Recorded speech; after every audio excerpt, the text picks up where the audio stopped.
13 years. My job, like all my counterparts with all my companies, is to keep contracts, municipal contracts, and to win them. Many times I'm asked by my superiors, go research this one, go look at this one. And a lot of times in doing that research, if I find that that municipality has good service, good rate, and little to no complaints, I go back to my superiors and I say, I'm not sure why they want to change. They have all the trifecta. And the biggest thing is phones don't ring. Now, I will admit, I've seen over time where there's municipalities and all the haulers do need to separate. They need to go their separate ways for one reason or another. That's not the case in Kenneth City. Hasn't been the case since we started. Waste Connections feels strongly we have been a great partner with the town and we want to continue. If the town feels they want to end the partnership, then we have to respect that decision, and we will fulfill the terms of our contract to its conclusion on April 30th. Thank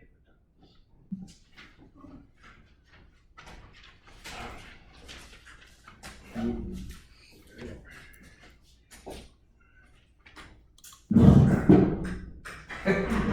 Just take it with you. Hello, Ellen Dalgo, 4726 58th Street North, 32-year resident of Kenneth City. I'm sorry I walked in so I can hear the presentation. This is the best waste company anybody can have. Our guys pick up stuff that shouldn't be put on the side of the road. So like I said, I didn't hear the presentation, but my vote is to keep these guys.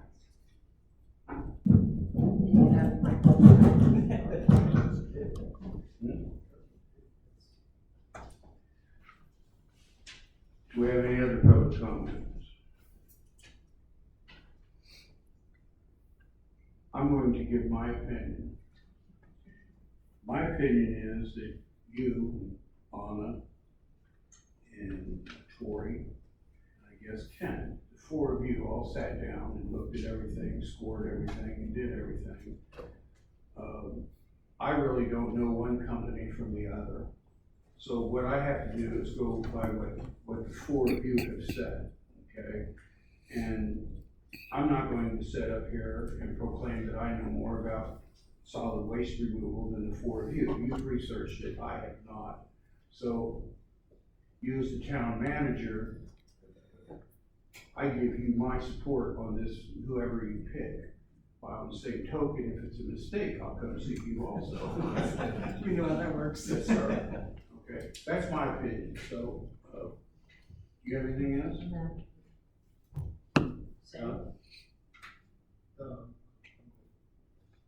You have anything? So we would need a motion and a vote from the council to formalize the direction.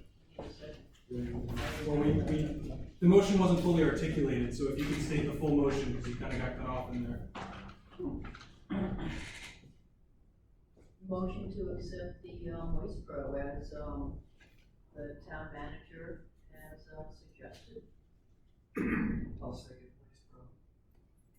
All in favor? Aye. A unanimous vote, it is approved, and we will, our offices will work with the manager to get that contract formalized quick. So I want to thank you Pete for your hard work. Thank me on May 1st if everything's still looking good. You know, if it doesn't work out, we know when to come see. I did not do the research either, we left that up to you. You're the new guy. Yes, sir. Yes, sir. How long is this contract for? 5 years. 5 years. Wow. You know, someone said in here, I think it was Ellen, that it didn't matter what we put out there. I'm always telling Pete, I can put you in my trash can. My trash guys will take you. Oh, yeah. And I really, really honestly hope that your company gives us the service that other company did. And I don't mean company, I mean your guys. Absolutely. Because your guys are your company. They always went the extra mile. Absolutely. I can assure you guys will not be disappointed. Okay, it's good enough for minutes. Absolutely. All right, H2, accounting and finance contract approval. Mr. Pete? It is. So, our contract with with Andy Test, CPA, basically had renewed because we didn't give them the 30 days notice. That being said, I spent the time renegotiating with him, looking at what I believe the town needs, as it relates to accounting and finance, and we looked at about a 20% reduction in costs from the, don't quote me exactly, but about 67,400, I think it is, or 600. We renegotiated to look at $53,560 annually with a 3% escalation clause, again, annually after the first year.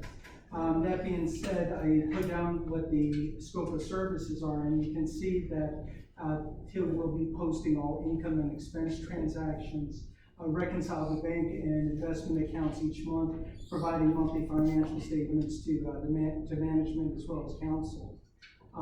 Consultants will also post payroll and pension transactions into the accounting software. And also, please realize also that, well, depending on what happens with the whatever computer system that we go into for business taxes, for all of these things, we do need somebody that knows our system, that knows how we do things here in the particular city, and assist us as we're developing those systems.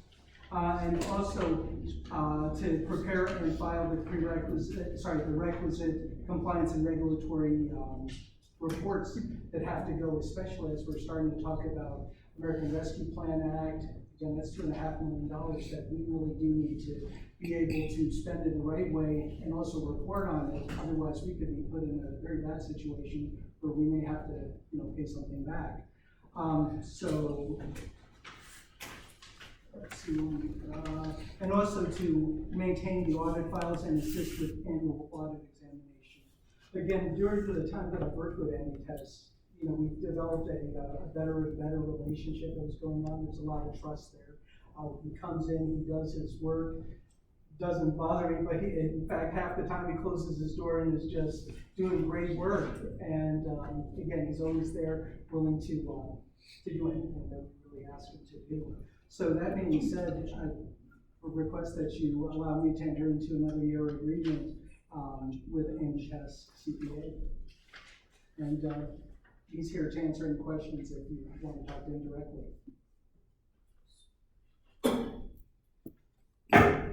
Go ahead.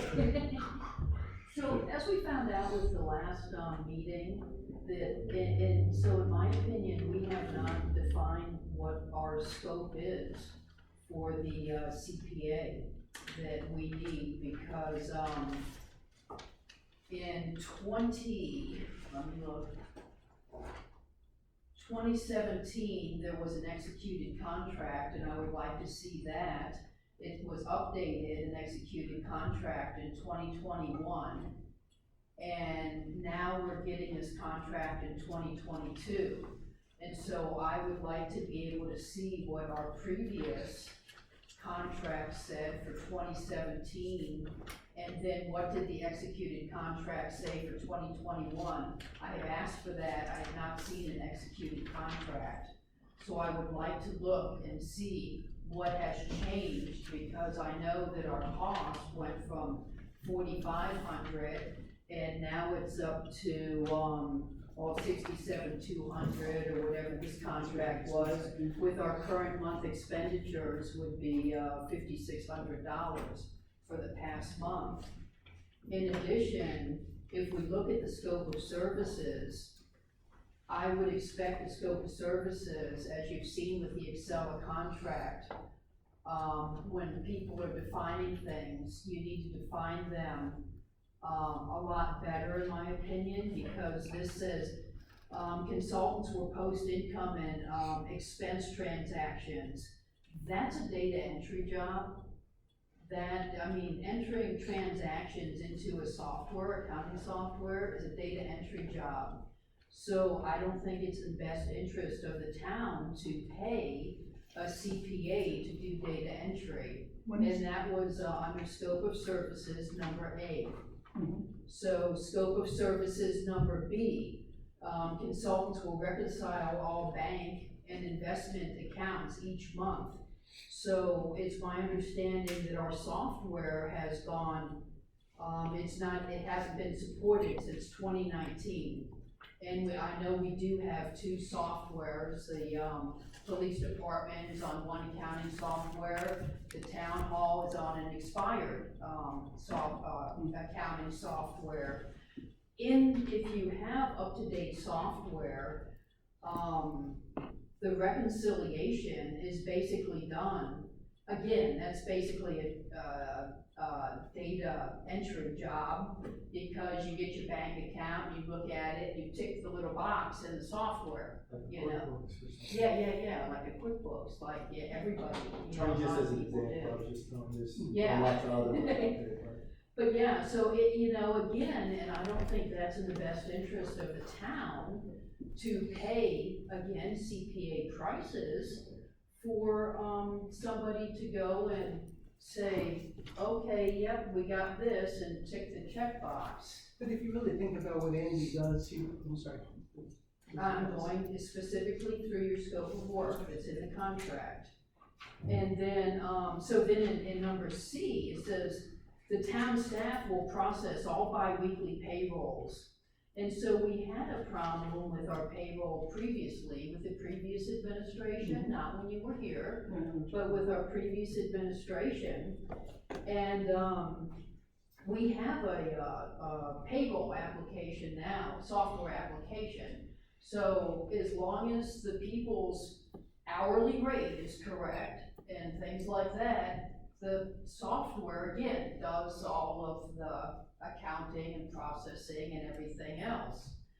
And so, I mean, it was messed up before, and now we have software to do that, but it's in the scope of work saying that, yes, we'll do that. And that's what we do now. And so, item D, I agree, this is an accounting function, and which should be a CPA, and it does talk about the American Rescue Plan and things, but that needs to be, so, like, this should be more detailed, in my opinion. So if we have annual, quarterly, semi-annual reports that need to be filed, it should be detailed in here what reports it consists of, so we know what is covered under the contract. And then, consultants will maintain audit files. Well, that's a software functionality too. Software maintains audit files, you know, so that, maybe if we update our software and, get everybody on one software package, you know, the software will do its job. And then, on number 2, management responsibilities, it goes into a whole lot of stuff here that the management is responsible for, and which includes checks and balances. You know, I would think that if we're gonna pay a CPA, what'd you say, $57,000 or whatever, there would be some assistance on putting in checks and balances and things like that, for our town. And, you know, it's not in here. And there's also a part that, discusses when,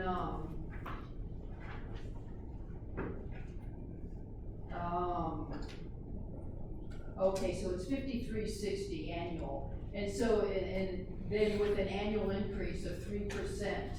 So for $53,000, $500, that's a lot of money to pay for data entry and stuff that a software application can do. And then what I really don't understand is, the consultants may take up to 3 weeks leave during an annual, contract term. I've never seen anybody with a 1099 with a holiday, but, that's another thing that I totally don't understand. And they never take that in. It's in the contract. So I'm going by what the contract says. Sure. And also, just to point out, did Bill look at, basically Andy acts as our finance officer for just about everything. So I I'm did saying, put I'm in- just, if it's not in the contract, then you're not responsible to do it. Okay. If that's reality. Well, if it's in the contract. If it says it's excluded, then he doesn't have Right, to well, do if it's it. in the contract, it says he gets vacation or whatever, then it's in the contract, he doesn't use it, which should be in there. I have a question.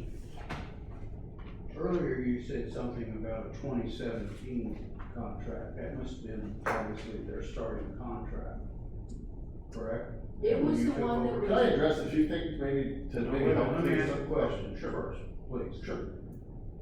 You said that the first contract is in 2017. Okay, that's where they started. I would like to see the scope of services, management responsibilities, you know, and everything else that's listed on here and other relevant information. I would like to see how we started this contract in 2017. I'd like to see last year's contract, where it was, so that we can compare start, where we were last year, and where we're going to be, is what I would like to know. You know, and find the difference in these different statements that are made in here, they're made in here, or they made in here, they made in here. Have we been living by that for the last, 5 years? Is that what we've been, the way we've been doing it? And even to the point of what you just said a minute ago about 3 weeks paid vacation.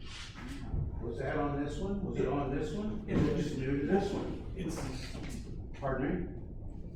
or, Oh, I was just saying, yes, it was on the last one. This contract is very similar to the last contract that we signed in, it's at 20% less.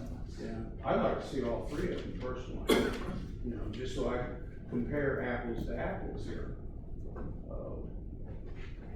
It's the way I've always done business. One thing it's important to define the scope of work also, what do we want our CPA to do as a council, you know? Because a lot of this stuff falls currently under the clerk's responsibilities. And if that's not gonna be done by the clerk, we need to have a workshop to define what the clerk's responsibilities are, so we know what that is. You know, so we're not, having people, job responsibility defined over here, and then a job responsibility defined over here, where we're paying a consultant to do the work. Well, I think it's important that if there is stuff we can do in-house to save money, then it's definitely something we should look into. Some of the things though that you're wanting the clerk to do are not a financial part of the job that she is supposed to do. We went through this a year or two ago when we had a clerk that did finance stuff, and it ended up costing the town about $16,000 in attorney fees. We need to have someone that knows what they're doing, and it's not just a matter, I don't feel, Bonnie, like checking off my checkbook and balancing it. I think the town has bigger things there that need to be checked, other than just a data entry thing. I don't think that it falls under data entry at all. I think someone needs to monitor it and make sure that what we're doing is correct, so that we don't end up having to pay attorney fees again on top of all the other things that we had to pay. I absolutely agree with you, Barbara. That's why I would like to look at the 2017 contract, because that's when we had a CPA as oversight that was supposed to be overseeing all of the financial stuff, or whatever it says, I don't know. But that would be my assumption for the CPA. And when you're just entering stuff into software, that's bookkeeping, and to pay a CPA, rate to bookkeeping. Well, right. Well, even if we did wanna outsource it, I mean, there's a lot of the jobs that we would pay a bookkeeper and a bookkeeper rate. We shouldn't be paying a CPA rate to do bookkeeping work, is what I'm saying. It's like, we need to define the roles and what we actually need and want. The scope of service. Yeah, the scope of what we need. I mean, and then if we wanted to outsource all of our financial, you know, usually you have it broken down into bookkeeping requirements. Go ahead. Did you make the scope of services? I worked with Andy and Randy as well to put together this scope. This is very similar to the last contract. It's almost identical to the contract that we had previously, again, with the 20% reduction in costs. Because honestly, Andy is a great, in a small city, people wear many different hats. From, you know, bookkeeping all the way to high-level finance, and Do you know honestly, what he the does. cost was of our last contract? Yeah, 67,400 or 67,600 around there. So this is 20% less. What was it in 2017? Yeah, can I speak a little bit just about the different contracts? So when I was first approached in 2017, you were attempting to get your annual audit done in May, and they could not reconcile cash. And the auditor said, I can't finish your audit without cash being reconciled. So my initial contract was just to reconcile cash. It was 4 hours per month, 12 months, $4,800 to reconcile cash, almost 12 months in arrears.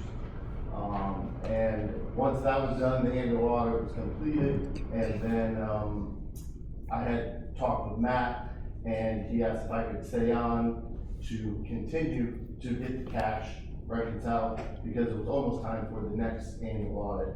There was no contract from that initial contract for the 12 months. It was the same terms. I was here 4 hours a week for $100 per hour, and I was reconciling cash. It was also available if there were any questions, just as I am now with Pete. I mean, he asked me questions outside the scope of my services, and the way I look at it, when I'm at the city, I'm there as an advocate for the city. And they even call me when I'm not at the city, and I don't click my little clicker and, you know, start charging extra.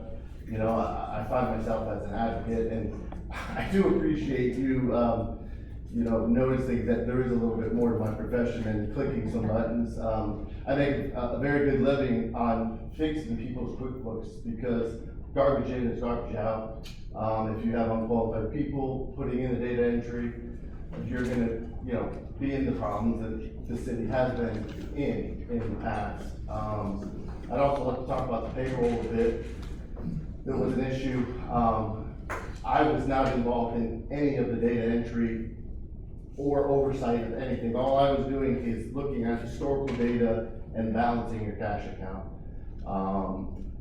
I'm actually the one who caught the issue with the payroll. I brought it to the attention of the city. I am the one that fixed it with the current payroll company, to the satisfaction of an additional auditor saying that everything was completed and fixed in an appropriate manner.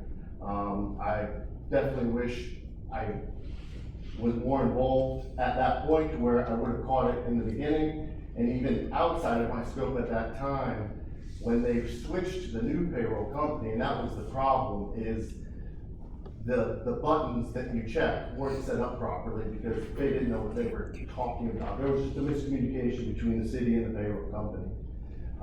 And so I made sure I was at every meeting with the new payroll company to make sure there were 2 meetings in particular that, again, they were gonna set up items as being post-tax versus pre-tax in the new implementation. So having people with experience, I think helps. I know people like to focus on that number. What I try to focus on is the need that I'm providing, not so much the data entry side.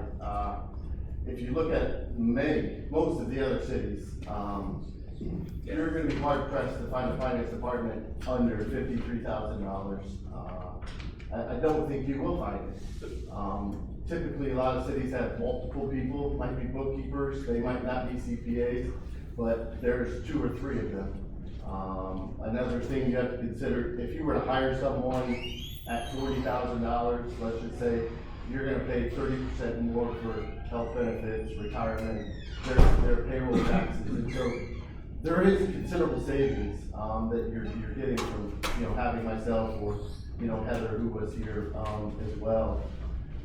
In addition to getting someone who is a CPA and that can, you know, maybe ask questions that you couldn't ask to a bookkeeper, or someone that can just, check boxes as they go through and reconcile cash. And if I don't have the answer, I do have, connections at other cities. I would love for you guys to maybe reach out to some of the other cities we contract with and ask, how it's been going with them. I've been with Beller Bluffs for 10 years.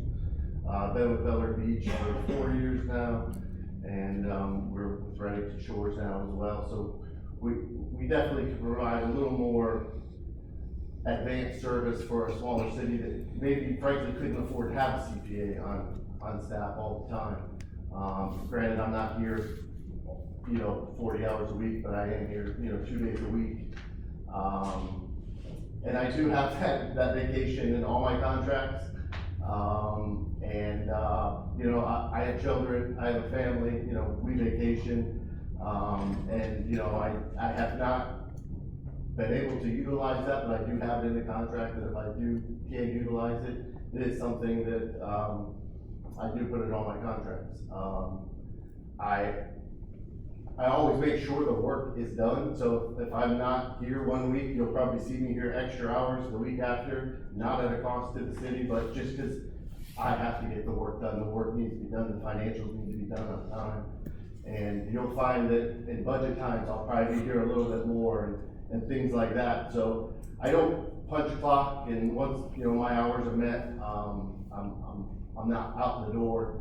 I'm here until, what I feel like needs to be get done. And, so I just wanted to let you know that you're getting a little bit more than just, a bookkeeper that's, clicking buttons in a software.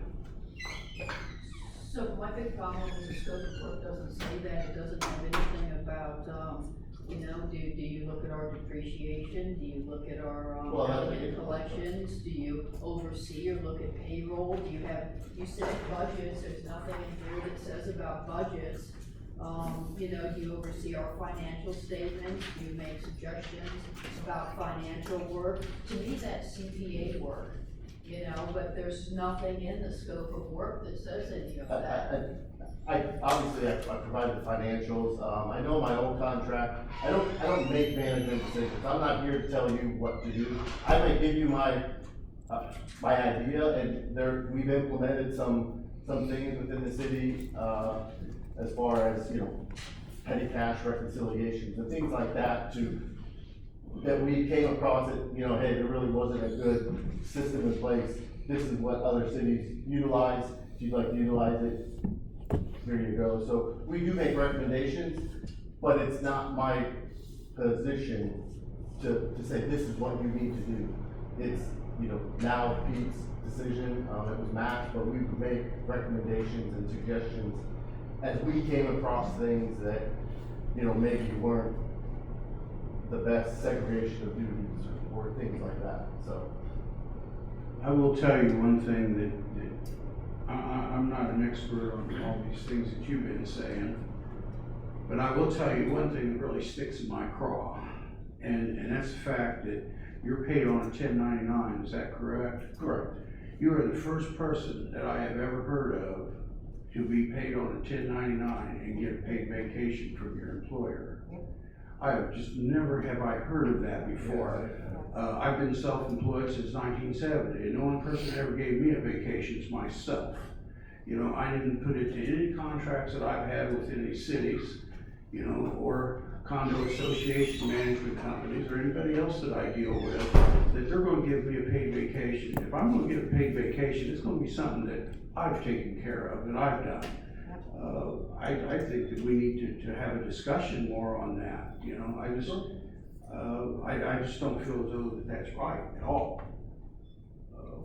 And with that fact, I can't, just in that fact alone, plus there's other things that I would like to know. Who is our accountant before 2017, and how much we were paying, and what was their scope of duties?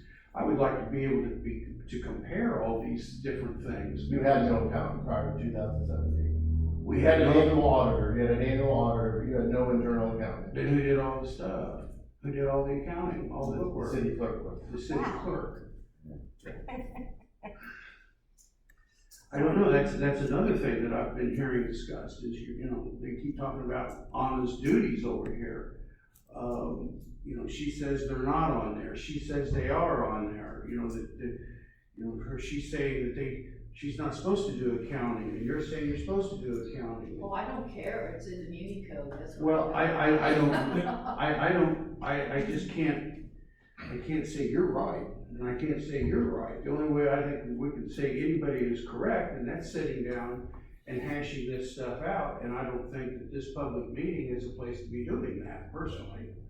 But, as far as your contract, it says here, accounting and finance contract approval. In my opinion, I don't think I can vote to give you a contract tonight, because I don't have enough information to base it on. And I'm an elected official of this town to watch the purse strings. I know what my duties are, okay? One of my duties is to see how the money's spent, to make sure that it's spent right and it's correctly done, and so on and so forth. And at this point, I don't feel like that's happening for the residents of Kenneth City. And if I'm going to represent them, I'm going to represent them properly and find out the information before I just say, go ahead. So that's my opinion. It's up to my counterparts what they think, but that's what I think.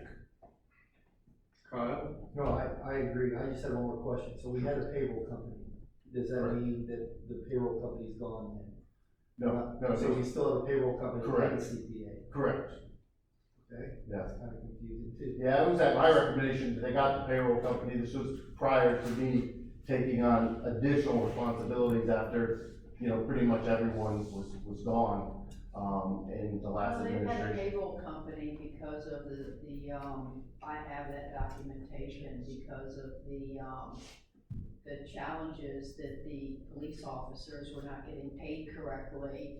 And Correct, that was my recommendation, that they and went to their a payroll company. attorney said, you need a new payroll. I have it in writing. No, see, you're talking about there was an in-between payroll company. So Cindy, the town was doing their own payroll, and there were a lot of problems. There were a lot of problems with their quarterly payroll returns and penalties, and when I saw what was happening, I suggested they go to a payroll company that would kind of take care of all of that for them. And this is when I was still just reconciling cash. And that was not gonna be part of my duties. And, they went with paychecks, and that was the company where they had the problems with the police department, and that was a setup. That was a setup issue, why there was an issue. And then at the attorney's request, I believe, is when they went to the new company of CBIS. So there was a middle payroll company in there before the current one. So there still is a payroll company? Correct, yes.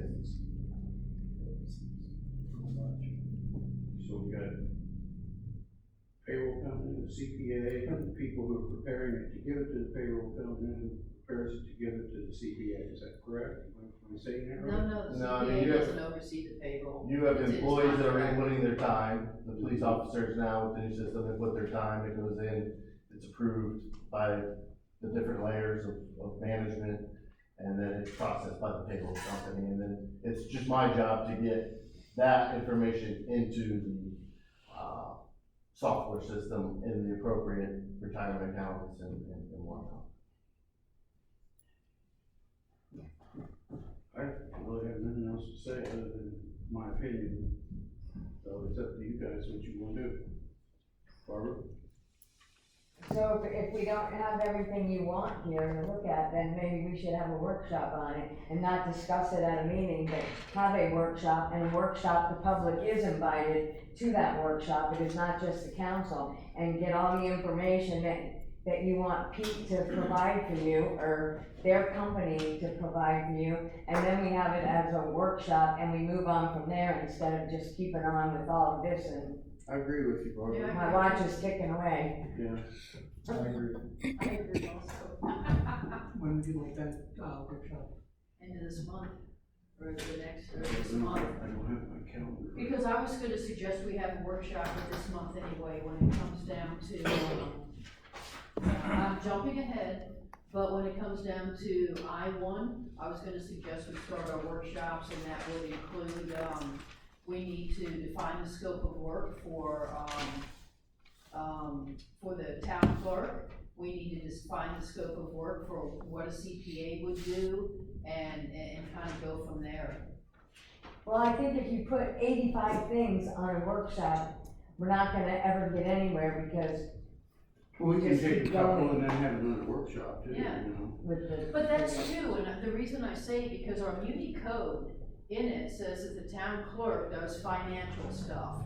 And so if we don't want that to be, then we need to take that out, and we need to assign it to an accounting firm that can pick up and have it broken out with the scope of work of stuff that we need, and take it out of her job description, you know? If I may, just in as much as that could be construed as advising people on what your code says, and that's my duty, I would just reiterate the point previously made.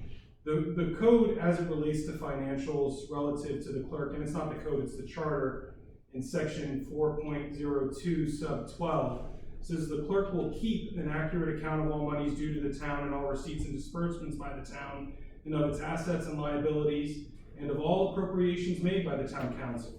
Furnish the council at any time such report, data, and information as may be necessary to fully inform them of the financial affairs of the town.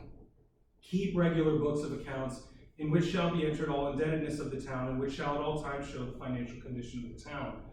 It's important that this provision not be divested from the hiring process for this particular clerk. When we discussed this, and of course that this is within your prerogative, I'm simply offering context. I construe that in the operative word, the verb within that clause is keep. Keep is the word that is repeatedly used. Keep meaning, its ordinary meaning being to possess, maintain, hold. There's nothing that necessarily requires the clerk to calculate, perform those financial tasks. And when we talked about recruiting the clerk, we talked about not the impossibility, but the difficulty in finding candidates that met your desirable goals of either being certified on the track of certification otherwise, and able to do that, in which we did not get any candidates at that point ultimately who stayed within the field who had that qualification.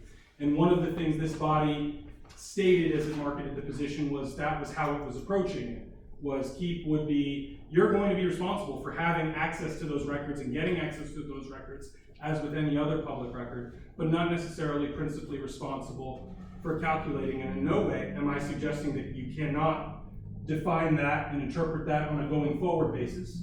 I'm just simply providing that context for what the provision actually says.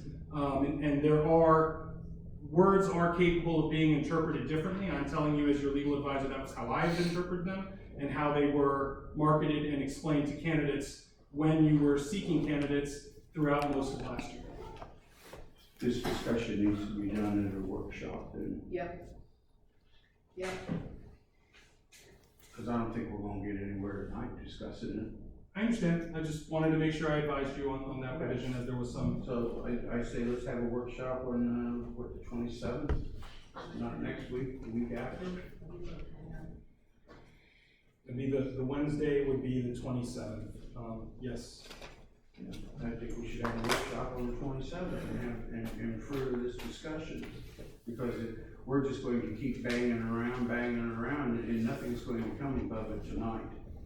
So let's just establish the fact that we're going to have a workshop and we're going to discuss the accounting contract and the interpretation of the chart.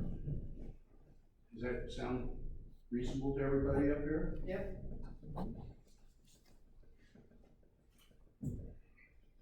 Okay, then let's go to chapter 54 then. Yep. And I'll take lead on this. At your last meeting, there was some discussion about moving the ball, if you will, on the chapter 54 rewrite, whatever that may mean. As a brief, in a previous episode of this council, as a brief recap, in the fall you had members from Forward Pinellas conduct a survey of your community and some scientific review of your code provisions and how they are applied, and gave you a breakdown of how your constituency was receiving the language within chapter 54 and what they may have desired. It ended with mathematically, functionally, a third split, with a third of your community saying change it all, another third saying don't touch it, another third saying you're not being strict enough. And so it was left to this council, how do you want to proceed? And as that discussion evolved, it became clear that there was not a complete understanding of what chapter 54 presently says in its amended state, based on its most recent amendment in 2020.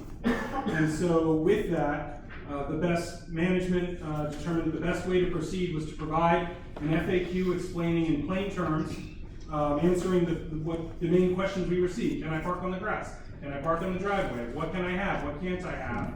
And so, working with town staff, I produced, and Nushin Rockman from Fort Pinellas produced this FAQ that explains with citations to the code provision, so there's a basis for understanding where those answers came from. And the reason, again, for this is the amendment, to the extent there's any discussion about further amending chapter 54, we are not amending it in response to an act of the legislature. We are not amending it in response to Supreme Court jurisprudence.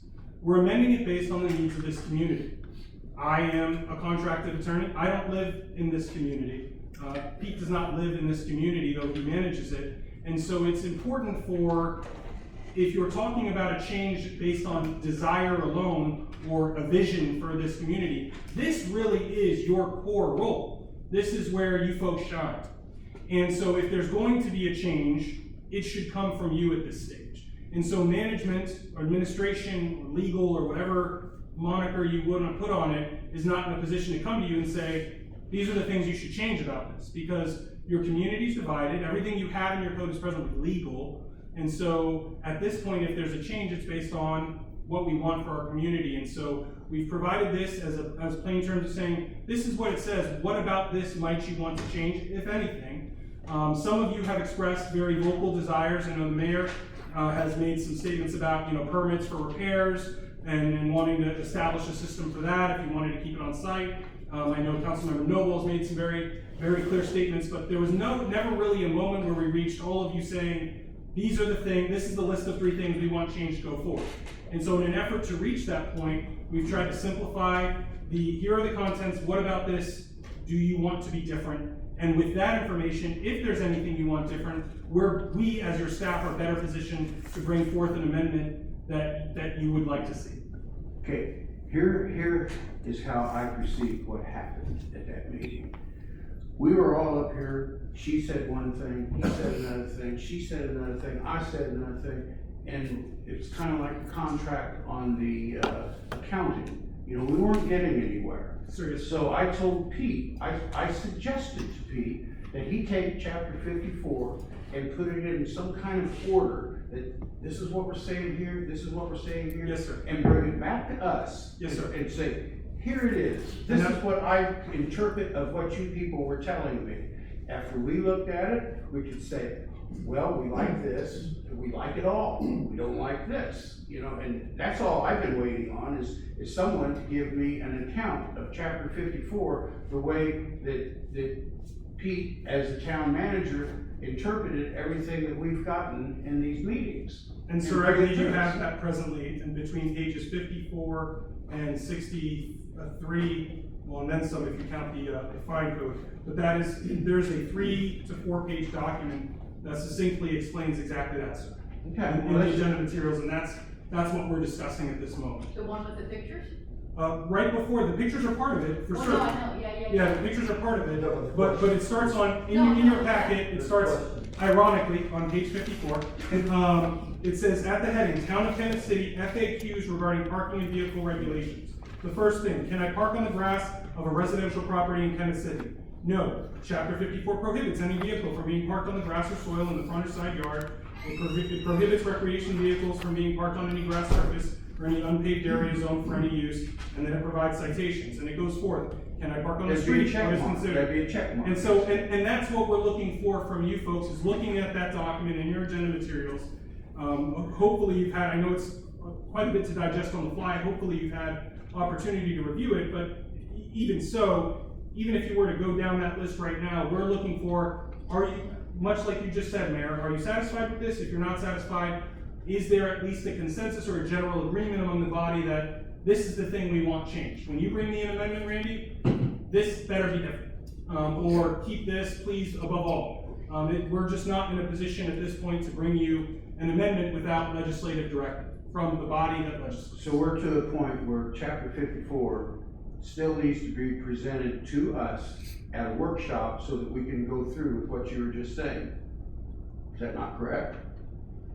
I would say that's a matter of prerogative, for a few reasons. One, your current version of chapter 54 is perfectly legal and applicable and enforceable. If you don't want to do anything, you don't have to have a workshop or meeting. If it's your desire to continue reviewing it further, my understanding was that that discussion would happen tonight. If you wish to workshop it at a later night, we can certainly do that. But administration certainly wanted to faithfully fulfill its commitment to you that it would bring you that work product at the April meeting. We sit here at the April meeting with that work product before you.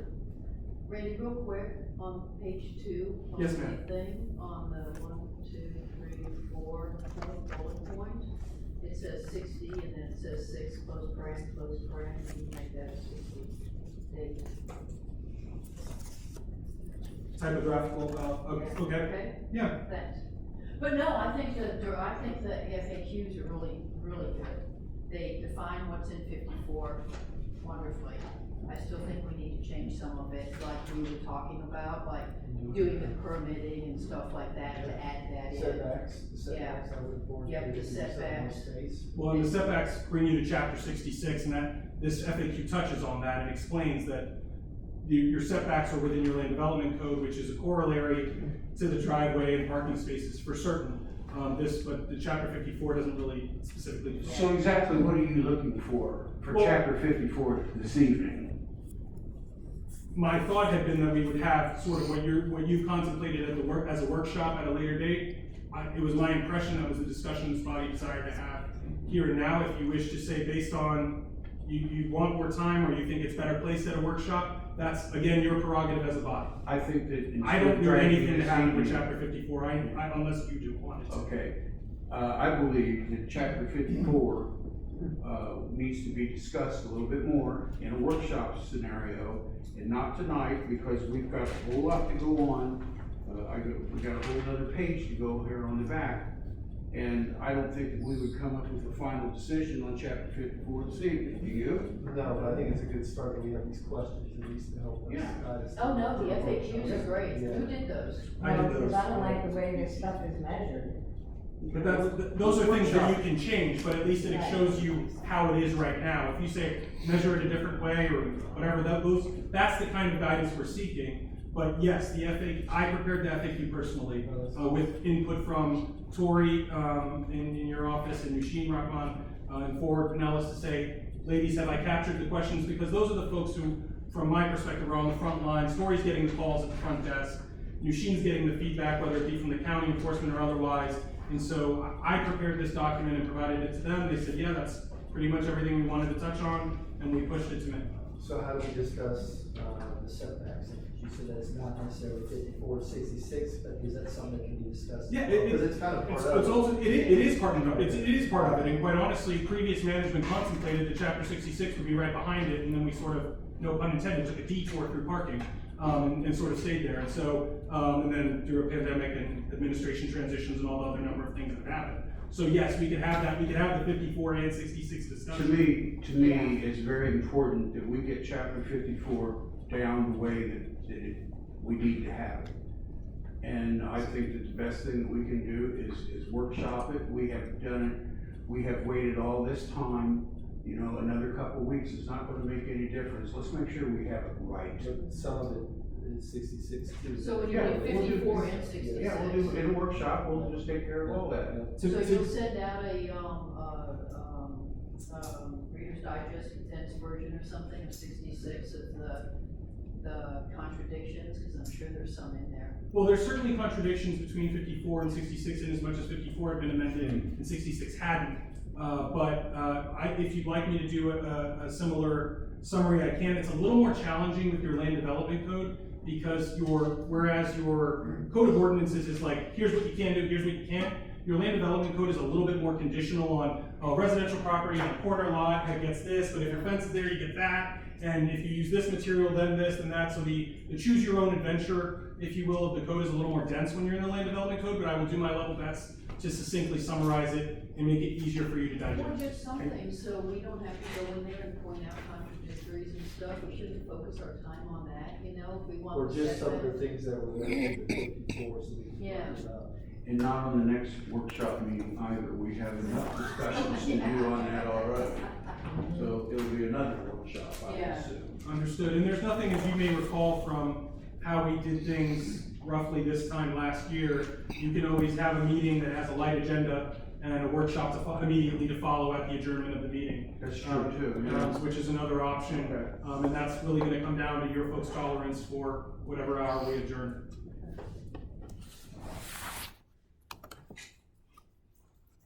All right, administrative policy procedure manual. That you be? Yes. So, administrative policy, that was, something that we talked about at last month that you wanted, changed. What happens if I'm incapacitated, you can't get in contact with me, I'm out of the country or something to that effect. So as you see, we basically made that happen, It's page 80 of the PDF is where you'd be now.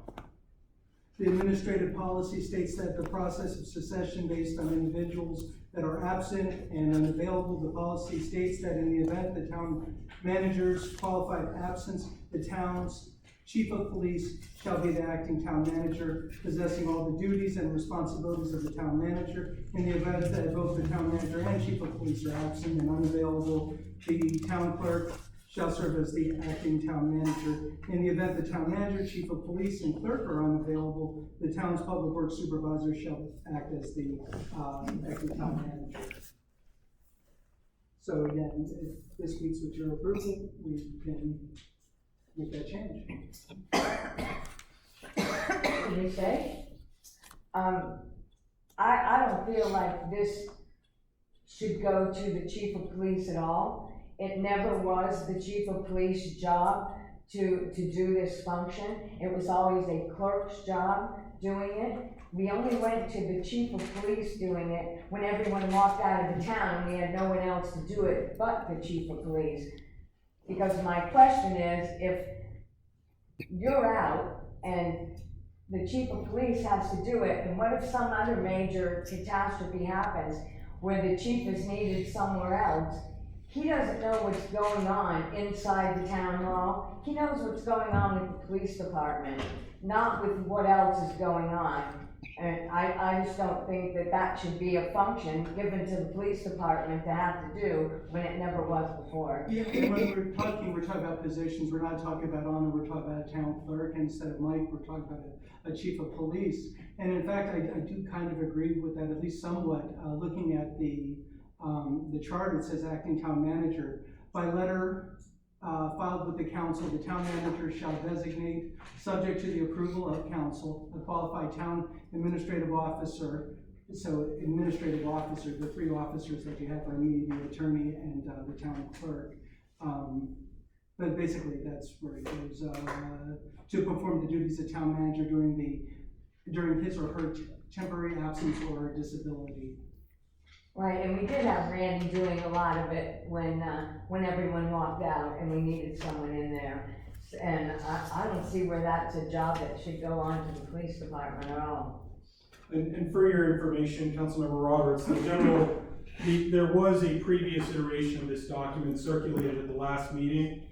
It contemplated splitting those responsibilities on some level or bifurcating them between those that would be in town hall in his absence and those that would be in the department, and sort of letting each run their respective houses. The consensus, in fact, all four members generally directed us to come back with a document that placed the chief in that position. And so this document, and that was based on an understanding of what at least had happened as a matter of course, if not as a matter of record. And so this document reflects revisions made at the behest of the town council as a whole, in as much as those present at the last meeting. And so the language that you find there, it does contemplate a line of succession as is customary to have. And so it's clear that if, and that would be, to take your example, if there's some kind of, God forbid, some kind of catastrophe in this community and the chief Pete's already out for who knows what reason, and whomever chief is occupying that role and now has to give all their attention to some, let's say they recently had a car hijacking in Dunedin that went through every single community on the beaches, and that took every chief's attention. If they had in a situation like that, now chief becomes unavailable, by the terms of this document, then Anna, he could say, I'm not in a position to be your acting manager for the moment.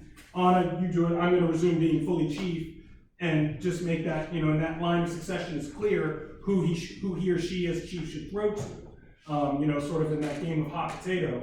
And so that is established by this document. It's already established, correct? What we voted on is to have the chief of police, and if he wasn't available, the town clerk. Is that not correct? Or is that correct? Yes, question mark? It's not correct because there wasn't a vote. You gave us direction to prepare a document for you to vote on. That's the document you have before you at this moment, and we're seeking a motion and vote on it in its current form. Its current form reflects the general instruction we received at the last meeting. But like you said, if he's busy or he's got something else, police work or something, he can't do it if she steps in. And I have found that the best leaders are delegators, and I would expect him to be delegating things just as the same way that we would expect Pete to be delegating things. And I want to be clear that in addition, there was painstaking attention taken to defining what a qualified absence is and is not, because what we also want to avoid, and without suggesting anybody in this room has untoward motives or anything of the sort, is, oh, well, Pete went to Seminole for lunch, and so suddenly whomever is chief has declared themselves manager because Pete's absent. That's not an absence defined here. That's not what we're talking about. And I say that to also allay some concerns you may have about, well, how do we, the scope of work, right? How do we define what an absence is? The absence is defined here. It's not simply, we couldn't get a hold of Pete after 2 rings, we have a new acting manager. It's more than that. In fact, just for the purposes of the record, it says that the policy is intended to apply in situations where the town manager is altogether unavailable, incapacitated, or otherwise unable to discharge the official duties of the office of town manager. For the purpose of this policy, a qualified absence shall be defined as any period of time when the town manager is 1, out of the office for scheduled leave for illness, personal matters, training, or other reasons. So if Manager Cavalli says, I'm traveling to California for something, I've got a training, okay, he's not on site, and that's an example of that. 2, traveling outside of the Tampa Bay area where it is difficult to immediately reach either the town manager via cell phone, email, text, and other available means. So let's say you're international travel, or I'm going to be in Redwoods Forest on a hike, okay. Is disabled, incapacitated, or otherwise unable to discharge the official duties of the office of town manager. Disability and incapacitation are pretty clear. We've had some situations in this community, I think some of you can draw from, on situations where somebody might not have been able to discharge their duties even though their body was physically present, and so attempting to capture that possibility. Or is otherwise out of the office and unavailable for a period of time exceeding 1 8-hour workday. So if we go a whole workday and nobody can find Manager Cavalli or Manager whomever, then we're in this document. It'd be Manager Cavalli because this is his memo.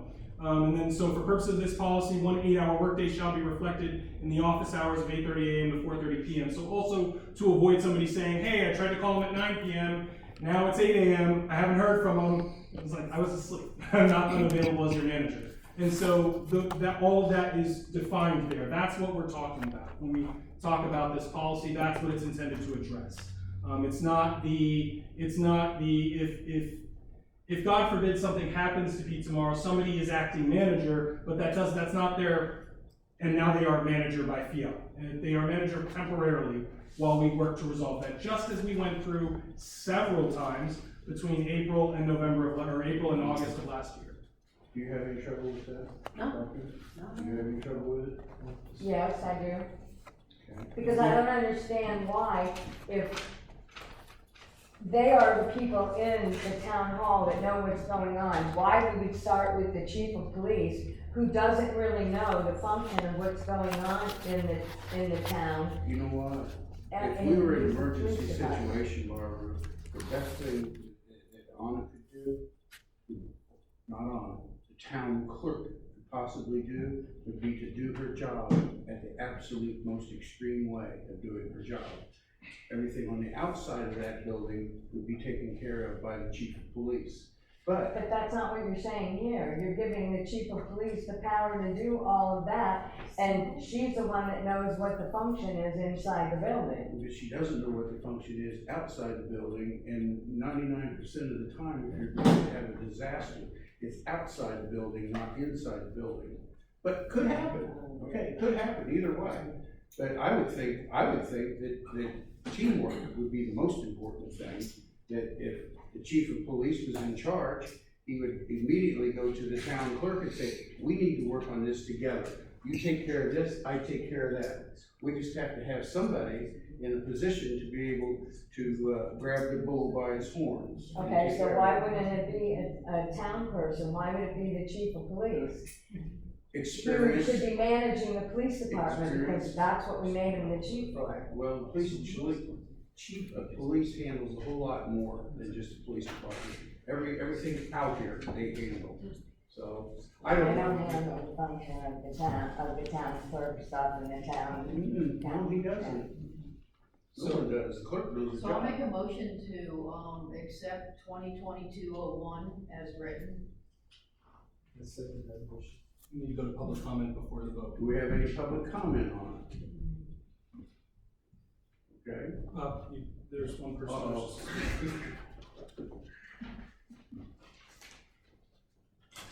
Oh, time, we haven't heard from you in a while. Randy Howell, 4931 56 Way North. Respectfully, Barbara, respectfully, clerk. There's a lot of for instance going on here, okay? A lot of different scenarios that can happen. You can only set a policy in place and hope that it covers all the scenarios.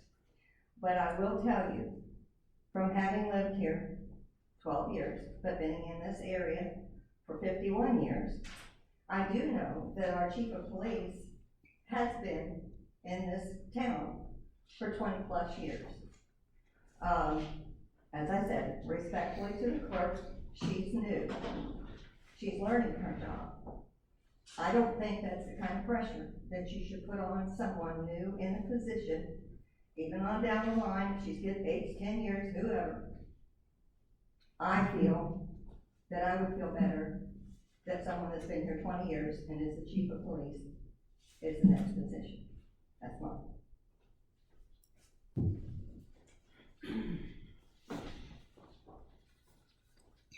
Any other public comments? At this time, I'd like to close public comments and go back to Bonnie making a motion. You have a motion and a second on the floor already, and so it would be for a vote unless there's any added discussion among the body. I'm done. Bonnie? Yes? Yes.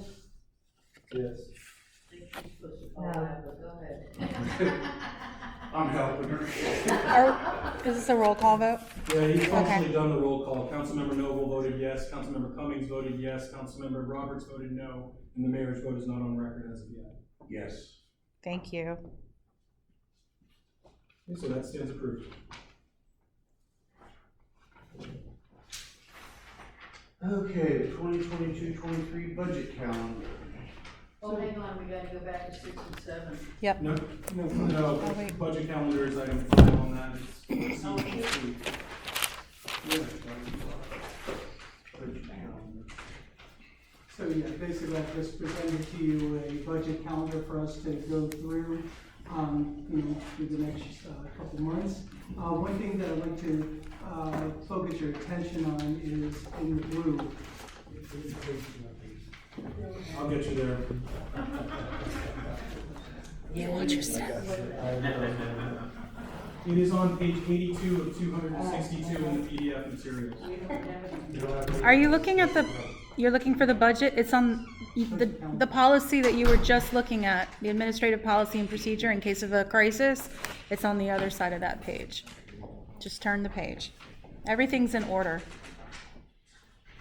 But it's after It's before the watershed and after. There's a tab, there should be a tab on the page preceding it. It's your third tab, or second, I think, in these novels.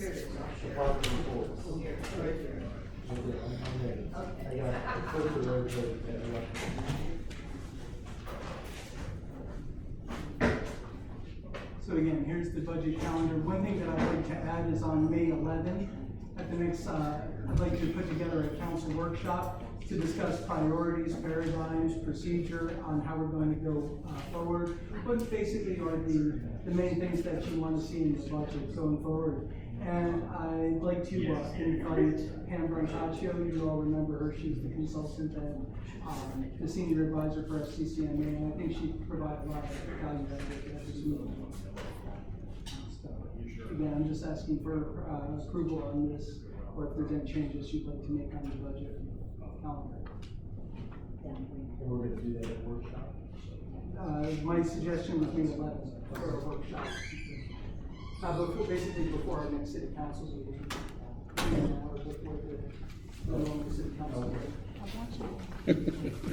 What are we doing May 11th? The workshop. A workshop for the budget. Discuss what? A budget workshop with Pam Brancaccio. Narrating, moderating. Workshop. That's That's a regular council meeting, right? Okay, cool. So you're gonna do a council meeting and then a short council meeting and then a workshop after the meeting? I was thinking the opposite, the budget workshop in the beginning. Sure, just change everything. You know me. But if that That's works for you, fine. I'd like. I don't care. Anybody else? Barbara? Yeah. So May 11th, then we'll go over all this. So do then.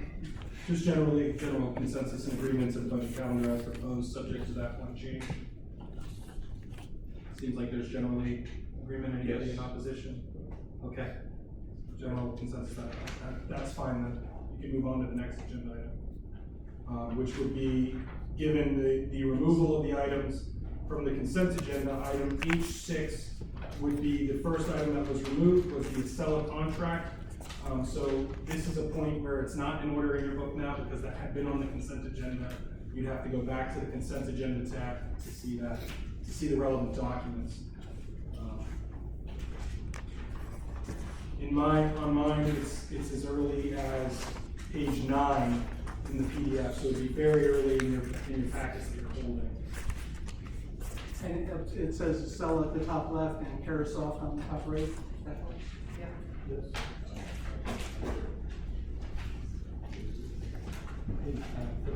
But it's like page 9 through 44. It's It's right after the meeting minutes. right after the minutes.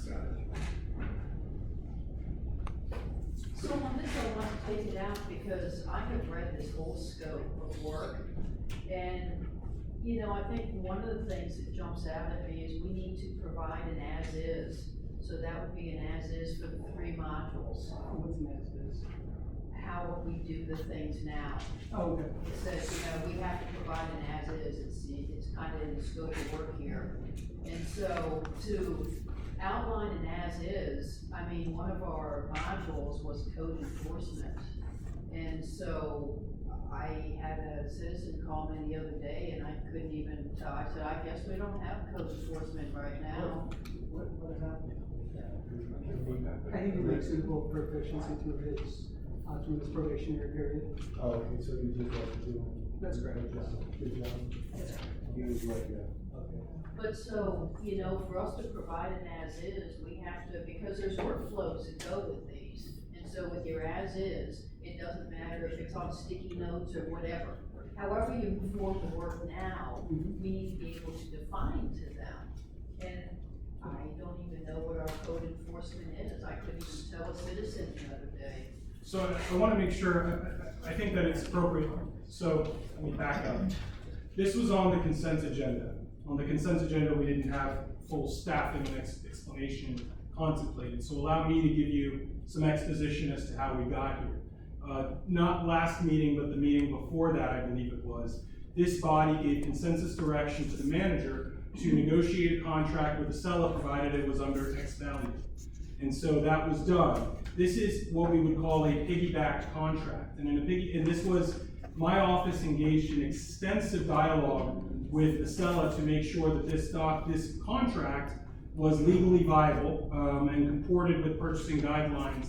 Because when you piggyback on a contract, what you're saying is somebody else has another governmental entity competitively bid for or acquired or properly legally acquired this contract. We're going to use theirs, and you substantially keep. There's very little ability to modify those terms, and so what we have here is an extensively negotiated contract that comports with the purchasing and acquisition guidelines, both of the Florida statutes and of your code. And when you're talking, the reason I'm interjecting in part was to give you an understanding of what are we talking about. And this was the platform that the manager explained would assist the town in digitizing some of its interfaces going forward, whether that be in building permits, code enforcement complaints, etc. And Councilmember Noble's absolutely right that in order to build something, you have to know how the present thing's working. Whereas they say, as Yogi Berra said, if you don't know where you're going, you'll end up somewhere else. And so that is part of it. But that's an administrative element that's not usually spelled out chapter and verse in contract terms. It's a reflection of a duty that we have to provide them those as is, to have that completely as the contract, as I recall, it does not specifically contemplate an exhibit that will set forth all the as is of how this is presently operating. Explain you need them, it's on page 30. But go ahead.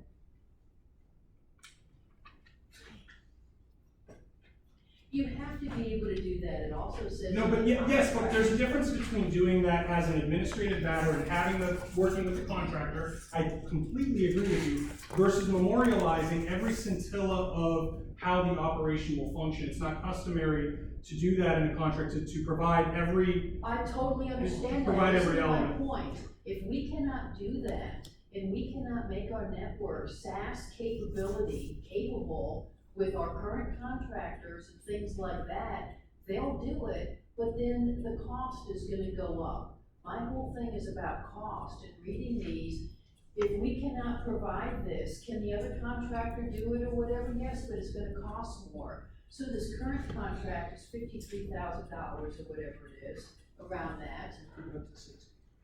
It will go up rapidly if we can't perform, and it is outlined in the contract. But, and again, I think we're saying two things. We're saying the same thing two different ways, Councilmember. So how do you guarantee me we don't pay more because we have the capability of doing this? Ma'am, I will stand here and tell you, I will never give you a single guarantee in your entire life because I'm an attorney. But I will tell you that, yes, the contract contemplates an as-is approach and contemplates the provision of it, but it doesn't contemplate as that being part of the document you approved this evening. We have agent responsibilities. Yes, but that responsibility is not. Agency responsibilities. Excuse me a minute, guys, excuse me, Yes, just sir. 1 minute. Okay. We have two gentlemen from the fire department, why don't we let them do their thing and let them get the heck out of here? I did approach them and I approached them before we began this discussion, they wanted to stay. I did have that discussion with both of them. I feel like we're punishing them, you know, but. You are, they're enjoying the show. Because this I'm contract was, he's a citizen, yeah. this contract was probably piggybacked off of a large, corporate company, town, municipality. And so identify resources that will learn EMSE, which is our responsibility, it's under agency responsibility, scripting, tools, and approaches for ongoing maintenance. Do we have that capability? I would say no. And I want to know how we can satisfy our agency responsibilities that are outlined in the contract before we move forward, so it doesn't cost us more money in the long run. At this point, you're outside of legal questions, you're asking operational questions, so I'm going to Well, stand no, back. I was explaining legal. I needed to, what you call it, I needed to get a system here, that's what I was asked to do. So, using the American Rescue Plan Act money, I was hoping to get this done and get a started, platforms for us to move forward. But when you I don't know. piggyback, does that account for the size of the contract? Oh my Because- gosh, let's put it this way, for Pinellas County, it's Well, one because point we're so seven small, million. that's all, I just think we're so small compared, I mean, it does correlate with the size of that. Absolutely, they're giving us a ridiculously cheap price, like I said, Pinellas County's paying, I think, $1.7 or so million, ours is 53,000. But if we have software and we don't have the people to maintain it, and we can't roll it out to our citizens, then it really is doing us no good. Yeah. You know, so there's, my whole thing is, all of the agency responsibilities, I went over these very carefully and said, do we have in-house, you know, do we have to hire a contractor to do this? Or can we do this in-house? Who's gonna manage it? Right, we don't have an IT department.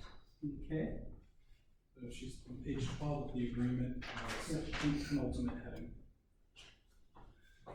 I mean, and they're all through the document, their responsibilities, because this is on stage 4, this is on the bill. But, I mean, if you go to stage 1, there's our responsibilities there. Is that something we would be trained on and then do it in-house? absolutely, we're gonna have several days of training, by, Redmark, who would be the configurers for this. And then we would maintain it ourselves in-house? And the nice thing about Excel is that it is somewhat open, where a lot of this is proprietary, that's unchangeable. If you know how to do it, you can do it, and they're very open to that. You always want to open up. Yeah, I like that idea. But my thing is, I just wanna make sure that this isn't gonna run us into twice as much money. And reading all of the, you know, knowledge transfer, you go through the whole thing, I read the whole thing very closely. And the nice thing is we do have a lot of partners in this particular area that use this software so that we could, you know, talk with them and get some advice if we run into a problem that we can solve. But so I think the contract said that this is through, you have till May, right? What do you call it, the proposal price expires May. Friday. It says that in some.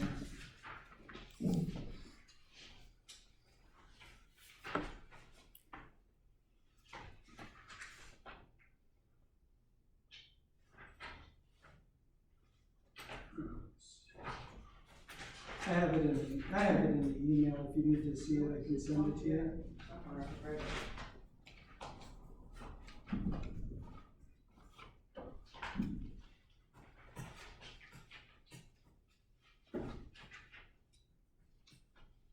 Yeah, again, as we talked about it, it expires on Friday.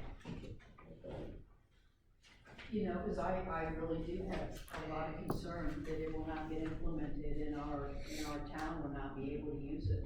Sure. So if we want, let's move on from this, and we'll go back and talk to Tyler Technologies and some of the other ones that we're currently using. And we have a meeting on Friday to talk to Tyler Technologies anyway.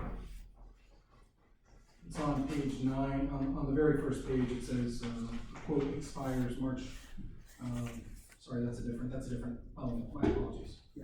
It is Friday. Yeah, it's, We need to move forward with technology. Well, I understand that, but if you have it, and you don't, if it's not implemented, I mean, So- again, how are we gonna explain what our code enforcement is? I don't even know if we're hiring somebody, I don't know what we're doing with that. Can you tell us what? Absolutely, I'm working with Pinellas County right now, it's going all the way up to the county administrator and the legal, to see if they would be able to take over through an interlocal agreement. Pinellas County. So we're not gonna do it in-house? That's one option, because this way we can right size it, we don't have a person here 24 hours a day. You have a small city, I think outsourcing it is the right thing to do.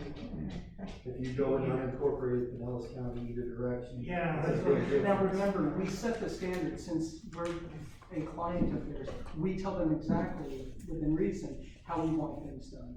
So it's not like you're I gonna don't think get. it'll be enforced, the way it should be. I will tell you one thing. I don't like to publicly disagree with you on something like, things, but I'll tell you one.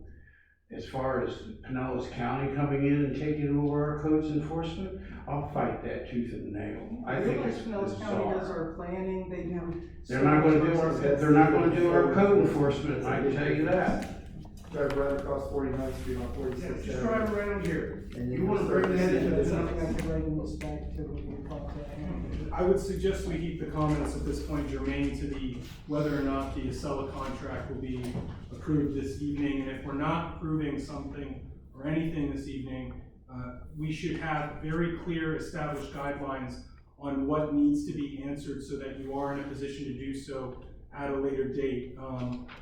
With all respect to the council member, you've identified some concerns. You're not sure about whether we could, provide detail A or detail B, but for management's ability to fulfill its obligations to you, they need to know specifically what is lacking in this contract that you need to know so that they can be best positioned for success. Just a series of generic questions, while an excellent start from one council member, we need guidance from the body on what it is, either whether, if you're approving the contract tonight, if you want some more information, what is the will of the body? And if the body has questions, what are those questions so that administration can do the diligence necessary to meet your expectations?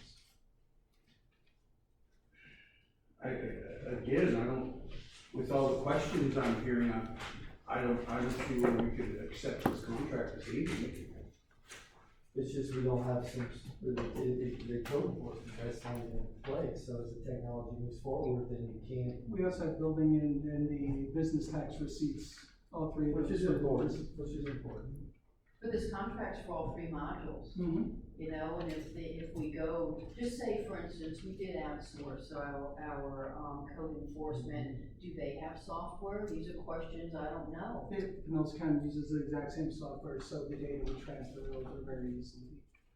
Well, if they have a software, wouldn't that be in the package? Why do we need to buy it then? These are a lot of open questions. My concern for you at this point, as a body, is your legal advisor. In your form of government, you have directed administration by inherently within their duties to fulfill the day-to-day execution planning, and it is certainly your position to provide questions, feedback, and oversight. My only advice to you is if you are going to provide feedback and oversight that you're not prepared to take an action, saying generically that there are unanswered questions, while an excellent beginning, is not sufficient guidance for them to come to you at the next meeting and say, we've answered your questions, here they are.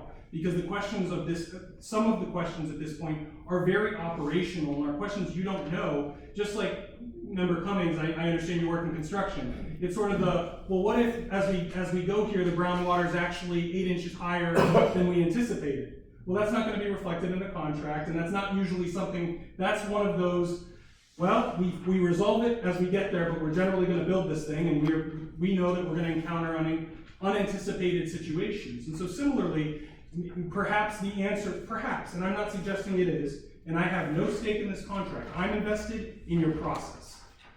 So if the question is, well, what do we do when our code enforcement isn't yet ready to scale? Maybe that means they prioritize your building department for the first 45 days while they then turn to, but I don't know that. I'm not in a position to say that, and quite honestly, neither is Manager Cavalli as he sits here now, because that's one of those, how do we resolve the realities on the ground with the vision that we've contemplated in this agreement?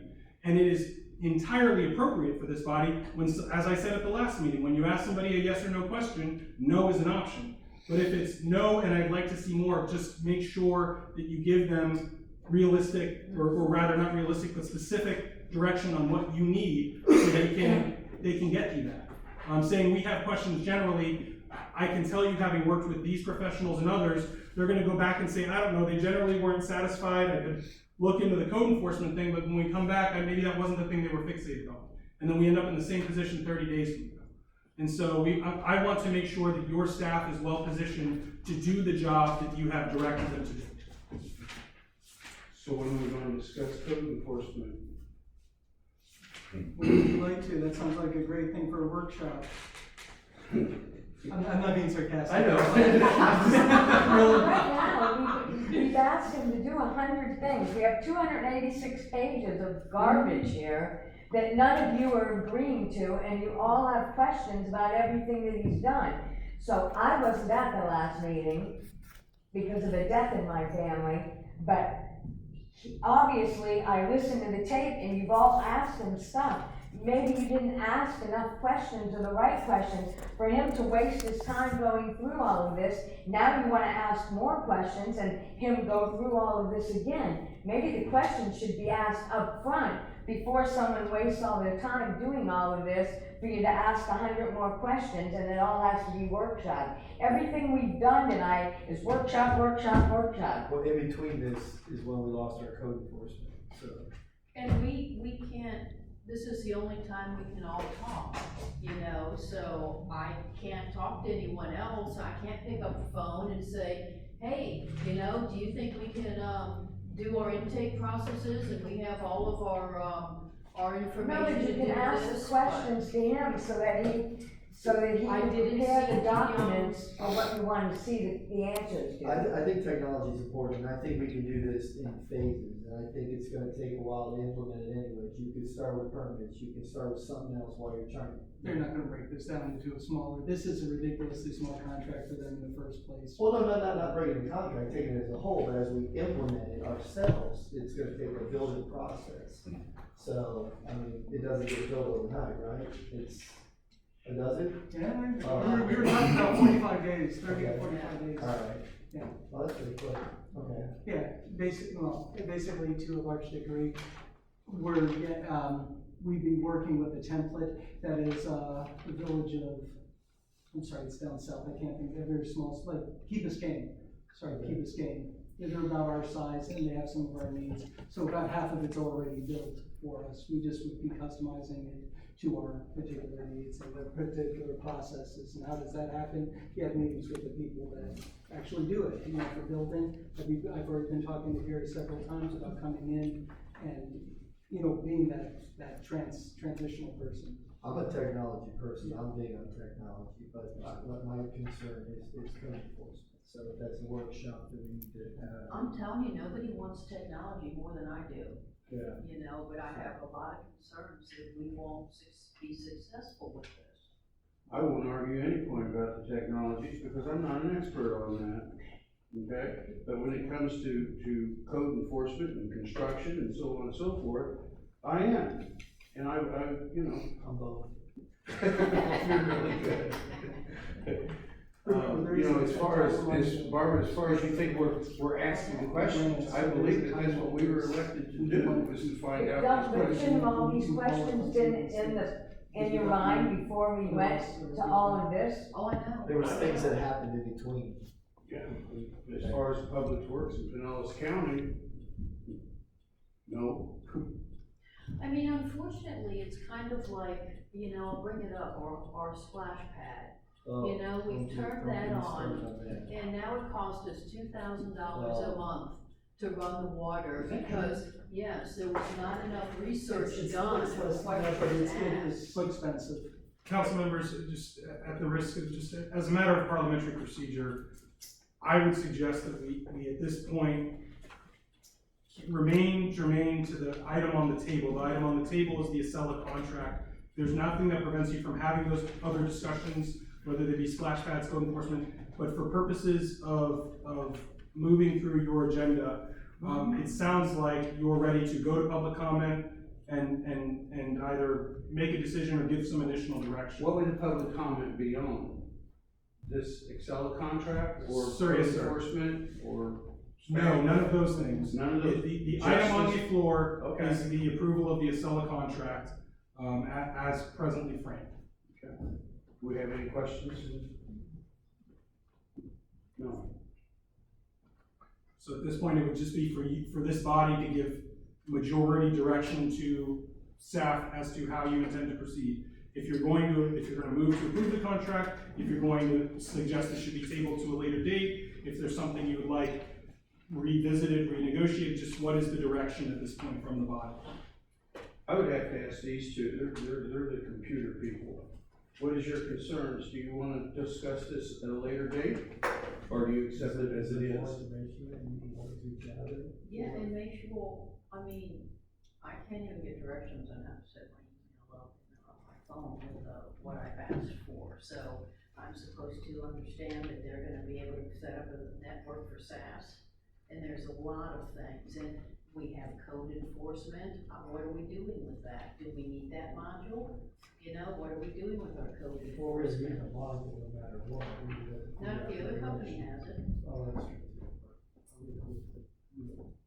So what you're saying is you need more time to question this contract?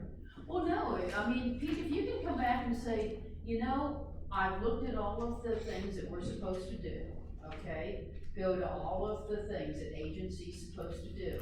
And if you can come back and say, yep, I've got it taken care of, I can guarantee that, the contract's not gonna go over the 53,000, because we can do our part as we're supposed to, you know, then I got no problems with it. Okay, we will bring it back to a workshop. Okay. I was gonna make a joke, just like Randy, I'm gonna get no guarantees as well. I was There's always thinking, field I was engineering. thinking it.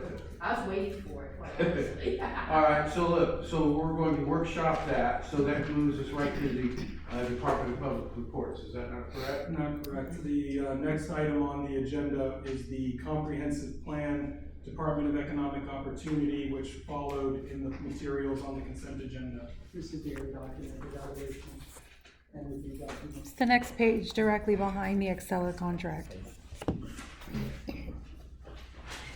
Why was this in there for consent?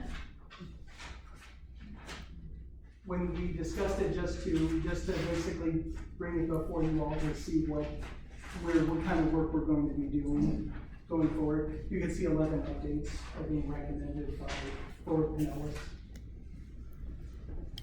This is something that we had to do, and I believe we have to, This cannot be pushed. yeah. This item, I will tell you, as a matter of legal compliance, cannot be pushed to a later date. We need to, if you're going to alter it, it should be altered this evening, but generally it was to be approved and transmitted to the state by, I believe, May 1 was the date that Nushin gave me. For this Excel contract? No, sir, we have, let me do a backup again, to staff this item. We are talking now on page 44 of the PDF, immediately following the Acela contract. There's correspondence contemplated to be sent to the Florida Department of Economic Opportunity. Pursuant to chapter 163 of the Florida statutes, you have a comprehensive plan. Your comprehensive plan is your constitution for all land development in your community. And every 7 years, you have to update that. And part of that updating process, the very first step, is to communicate in very generic terms what it is you intend to amend. Forward Pinellas has been engaged to assist you in this process, and Forward Pinellas has identified these items that are necessary to bring your amendments in your amended comprehensive plan into statutory compliance. For example, the very first item of adopting the property rights element, that is a requirement of Florida statute. It has very specific language that needs to go in. It's a political requirement imposed by Tallahassee. And there are some things in here that should have been implemented earlier in your code. And so this administration has picked up where things left off and is prepared to communicate these. This is not your comprehensive plan amendment. That comes at a later date. This is the first step in that process by communicating to the state more generically. This is how we intend to amend the comprehensive plan for it to be compliant with statutory and regulatory requirements and and then generally updating the future land use elements, reflecting current statutory language and the like. So those items 1 through 11, this will be sent to Tallahassee. Tallahassee gives it its, gives it its blessing, and you move forward through the comprehensive planning process, which will have workshops and meetings at later dates. Can you just, Pete, please explain to everybody so they know that what the comprehensive plan is? Yeah, basically, Sorry, go ahead. I was just gonna say, a comprehensive plan is basically your promise to the state of Florida on why we exist as a municipality. Again, we exist as service providers, there's certain things in there, we're talking about, park space, transportation, potable water, wastewater, stormwater, all of those kinds of things. So it's basically our agreement with the state of Florida on why we exist as a municipal government. And beyond that, as I stated a moment ago, the comprehensive plan is your constitution for all land development.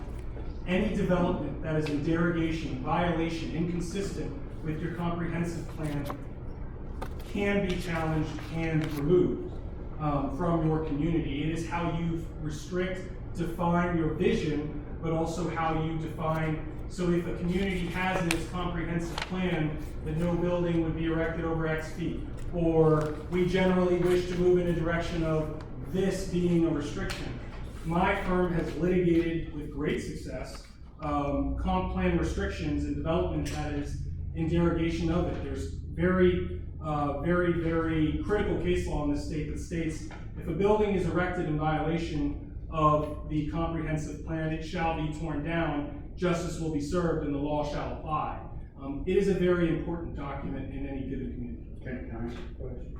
On all this thing right here, 1 through 11, is there really anything that's negotiable, anything we really need to talk about, or this is the way it is, what's good, and go These on? 11 things are things that we have to do. We have to do it. No, I just kind of wanted y'all to know what the comprehensive plan Well, was. yeah, instead of I just going understand through. it. Basically, you have to have one. Yeah, we gotta Yeah, have- since 1973. But there's nothing that we're going to discuss this evening that's going to be changed on this. Which is why generically, to answer a previous question, why was this placed on the consent agenda? It's functionally an administrative and regulatory compliance measure that there's not a lot of leeway to change, and so that's why it I was would put placed this to there. bed. So, motion, second, public comment vote to approve the correspondence in its Okay. current form. I can't get the motion, I get the motion. The EAR letter would be the best way to describe it, the EAR letter. Opening the public comment Yeah, first. okay, well, yeah, go ahead. Do we have any public comment? Right back at you. Motion to pass the EAR letter. I'll second that, CEAR letter.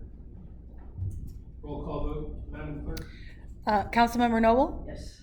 Councilmember, Vice Mayor Cummings? Yes. Councilmember Roberts? Yes. And Mayor Howell? Yes. All right. What's next? I'll check it out. Department reports. Okay, department. Actually, the next item is item I1, Councilmember Noble. The mayor council comments has Sorry. two sub-bullets. You know, I'll be real quick, because basically, I have asked for our contract, again, keeping the dollars under, under our biggest consideration for our budget going forward, and making sure that our contracts are, the scope is well defined, and we're getting what we actually are paying for than we want as a town. So we have the contracts, and even more than that, thank you very, Anna, for those. I got more than I even asked for. So, they're in there, so we need to workshop those and prioritize them and go out, where we need to for RFPs to make sure that we're getting the best value for, our town, for each contract, yeah. So that's basically what that is, and we have a workshop set up for the, whatever it was, the 27th. May 11th, or Yeah, the budget well, workshops May 11th. There's a workshop at 27. There's a workshop the 27th. That's when you wanted it? I'm April. sorry. I thought that. We have two of them, we have two of them. Well, you've discussed, I think, 3 or 4 at this point. The April 27th workshop was intended to be concerning Mr. Tess's contract and Anna's financial responsibilities, if any, as defined by this council. The general discussion thus far this evening has been that's probably enough to bite off the apple in one evening. The second workshop you've discussed is for May 11th, immediately preceding the meeting, to have Mr. Incacho make a presentation that will assist in your budget discussion. You've discussed a workshop at some indeterminate date for the Acela agreement, and you've also discussed a workshop relative to Chapter 54 at an indeterminate date.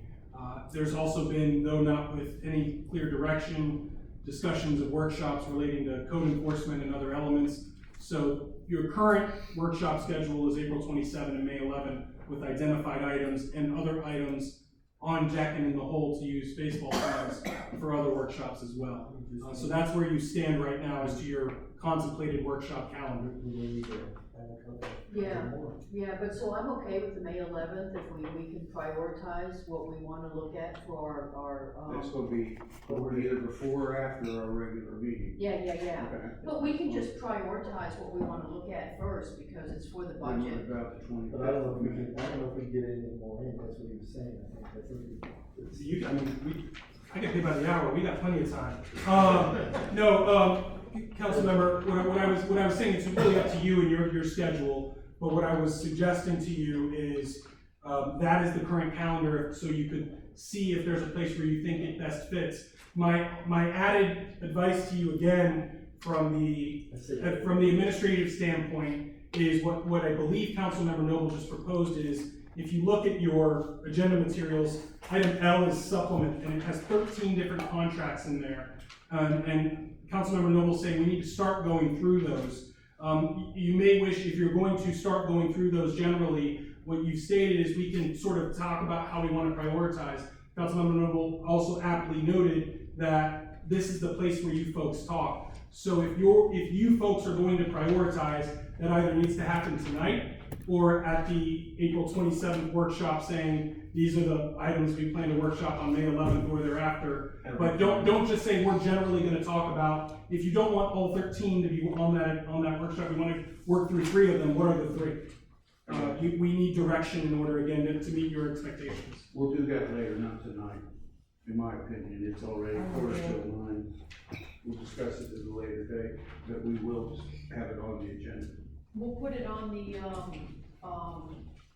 I'll just put for our next workshop, I will put all the dates where everyone's come up due. The contract, these contracts when they're coming up for Yep, renewal. and I'll pass them out to us. So it'll have to be prioritized according to expiration date. I will. Okay, that's fine with me. You? Okay. Deal, next.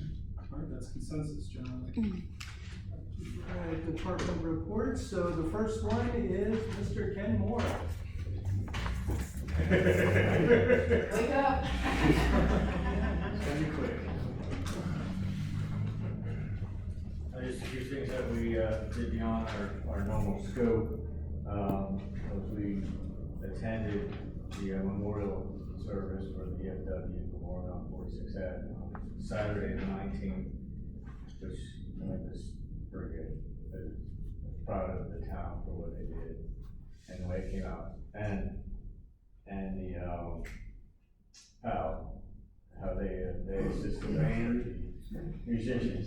It's great.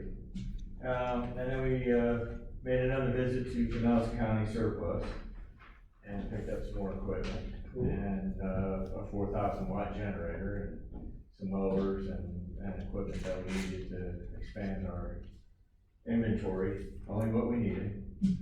And we assisted the police department the other day on an accident on 46th and 62nd where we cleaned up material that was left from the accident. Did some more landscaping at Town Hall, put down sod to cover up what used to be mulch and an improvement on that. And we were able to, thanks to the town manager, I was able to change something on the trucks that kind of bothered me for a while, and the image of the town that I felt was not. They look nice, I saw them. And so we actually replaced scooped the image and replaced it with Public Works, makes it happen. So it's a better reflection on the town. I thank you guys. And we're working on prepping with the town and the police department on the movie in the park, which is gonna be Friday night, 7:30, Ernest Park. So then we've, went ahead and, we were able to purchase a new projector and everything, so everything's been set up, everything's been mocked up, so it's all good to go. Purchased a, cotton candy machine, it's worked, we tested it. It's worked good. So I think we're all ready to go, with that event Friday night, so come out. We got the 2 bouncy houses, we'll have 2 bouncy houses. Next time you test the candy machine, let me know and I'll supervise. Yeah, I don't think so. All right, if you have any questions? Mowing season starting up and all that stuff, so we're winding up and I think everything's going in a good direction. Thank you, Ken, for doing a great job. Appreciate And you. we appreciate the support. And next, we have the watershed management plan presentation by Justin Keller.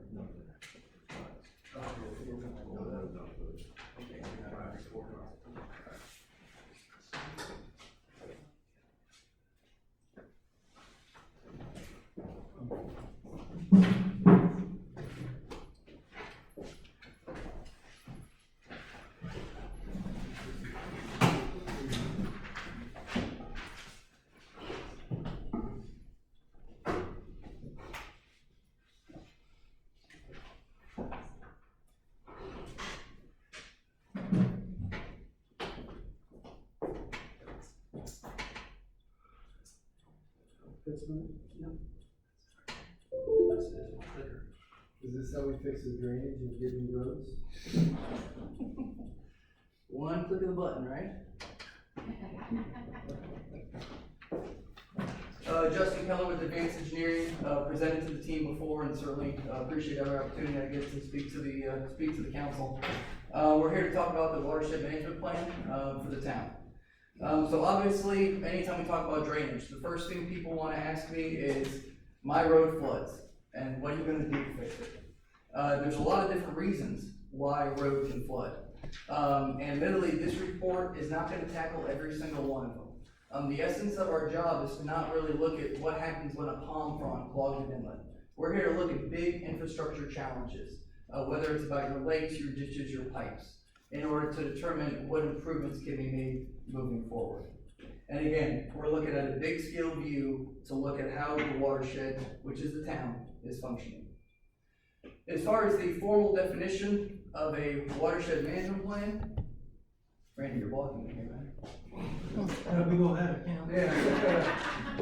Took the words right out of my mouth. All right. So as far as what is the watershed management plan, it's a plan that determines the capacity of a watershed. But rather than this overly formal definition, we like to think of it as kind of a 3-tier approach. We investigate what you have, we assess the performance of what you have, and we look at where we can make improvements. So as far as this investigation phase, the first thing we did is we went through an extensive review of all the records. These are not only records that are available through the Water Management District and every permit on file, it's looking at all the sacred scrolls that are hidden in the back room in the city. Pretty much, if it was a piece of paper and it had something on it, we wanted to look at it. And then it comes to infrastructure truthing. Oftentimes, what somebody records is what is there, may not be what's actually out in the field. It's really hard to understand what's going on out in the field until you get out of your desk and pop some lids and start looking in holes. And then also what we did is we obtained topographic survey. And what that is that gives us an X and Y and Z, more or less, coordinates, elevation of critical infrastructure within your community. And then we compiled all that in order to create an infrastructure geodatabase, which we'll talk about a little bit later. The second step for the evaluation, what we do is we utilize a couple different tools. The first of which, the picture that we're seeing on the left here, is a digital elevation model. More or less, this is a representation of your community, condensed into 5x5 grids. And it allows us to look at overall terrain and drainage patterns in a fairly efficient way. We also utilize some Arc Hydro, a GIS tool set that allows us to do some pre-processing of sinks and other stormwater related technical matters. And then finally, we utilized the interconnected channel and pond routing model, which is the ICPR model, That is a stormwater modeling software recognized by FEMA as suitable for flood protection and flood mapping. And that is also the standard in the industry, especially in Florida and Pinellas County. When we talk about that third leg of what we're looking to do, the alternative analysis, we're looking to define a level of service, identify projects, and develop preliminary pricing. So I'd like to kind of get into what all it takes in order to develop a hydrodynamic model. We got to understand the watershed, the terrain, the connectivity of your system, and also the infrastructure that you have in the ground. So when we talk about your overall watershed, the town of Kenneth City, we refer to that as the watershed in the report, because obviously this report focuses on the town. You actually reside within the Joe's Creek watershed, which is about a 9,200 acre basin. And that area extends to the east to 275 and to the west to Tyrone, and the south to about 9th Street, north to about Park Boulevard. And it covers 4 major channels, which is the Channel 1 and Channel 5 within Pinellas Park. It is owned and maintained by the Pinellas Park Water Management District, which is different than Pinellas Park. It is Miles Creek to the south, which is a facility that is owned and operated by St. Pete. And then we have Joe's Creek proper, which is when you drive down 58th and 62nd, that is the creek that you're looking at. That is a Pinellas County facility, owned and operated by the county. The town has no maintenance responsibilities, no matter what the county truck does. And as far as that second phase, we look at the terrain. And especially when we talk about terrain, a lot of times it's obvious. If your house is higher and the next person is lower, the lower person has a greater likelihood of flooding. It's pretty common sense. But when you look at some of the natural terrain indicators, a lot of those are gone because we've developed over them. You think about the rolling oak tree, rolling hills and oak trees in Brooksville versus, let's say, some of the cypress swamps that you'll see in like the Tampa area, North Hillsborough area. So when we look at terrain, this DEM is really a helpful tool. And also what we like to do is, in order to know where we are, we like to kind of know where we came from. And what we're showing here is a 1951 aerial photography. The town was developed, I want to say, what is it, 57? I think what it was when the town started development. And so this was essentially the slate that it was developed over. What we add is we added some descriptors in order to kind of allow for everyone to calibrate what features we're looking at in relation to the current situation we're in now. You can see Joe's Creek looks like a line my 4-year-old would draw. It's not very straight, it kind of meanders all over the place. Lake Thomas is actually pretty well defined, as well as Lake Janet.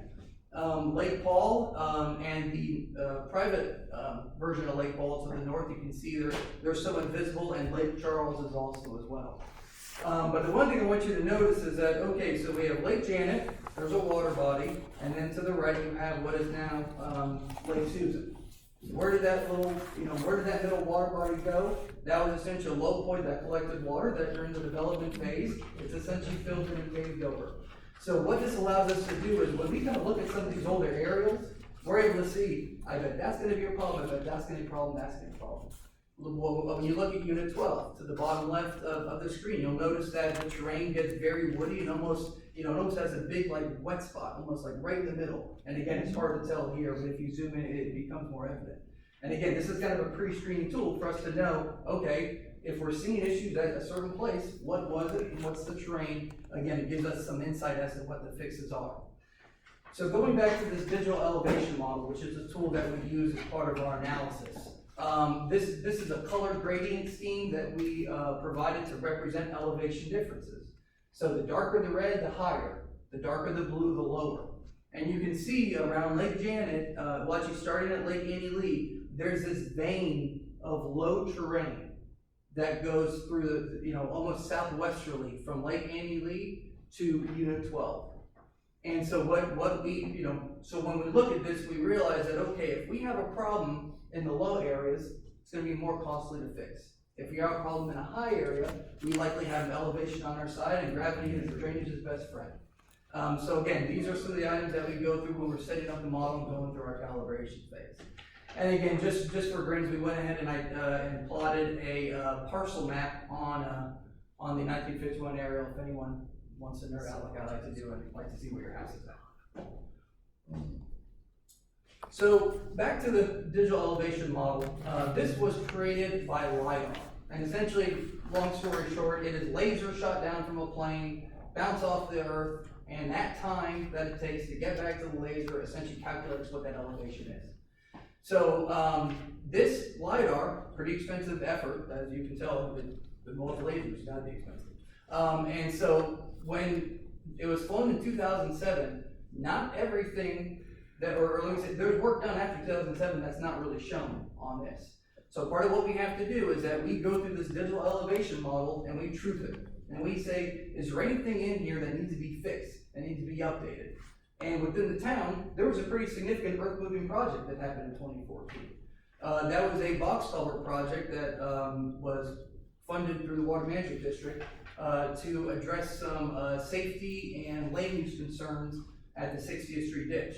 So at the top left, you can see that is essentially the initial model that is used for this analysis, and then our refinements are shown on the bottom right. It doesn't look like much, but that does represent a significant change in how the stage area relationships are calculated within the model development phase. So we understand where we are in the big scheme of the watershed. We understand our terrain. Now we look at connectivity. What goes where? What we're showing here is these are all the individual basins of the town, and we have color-coded them to represent what goes to what lake.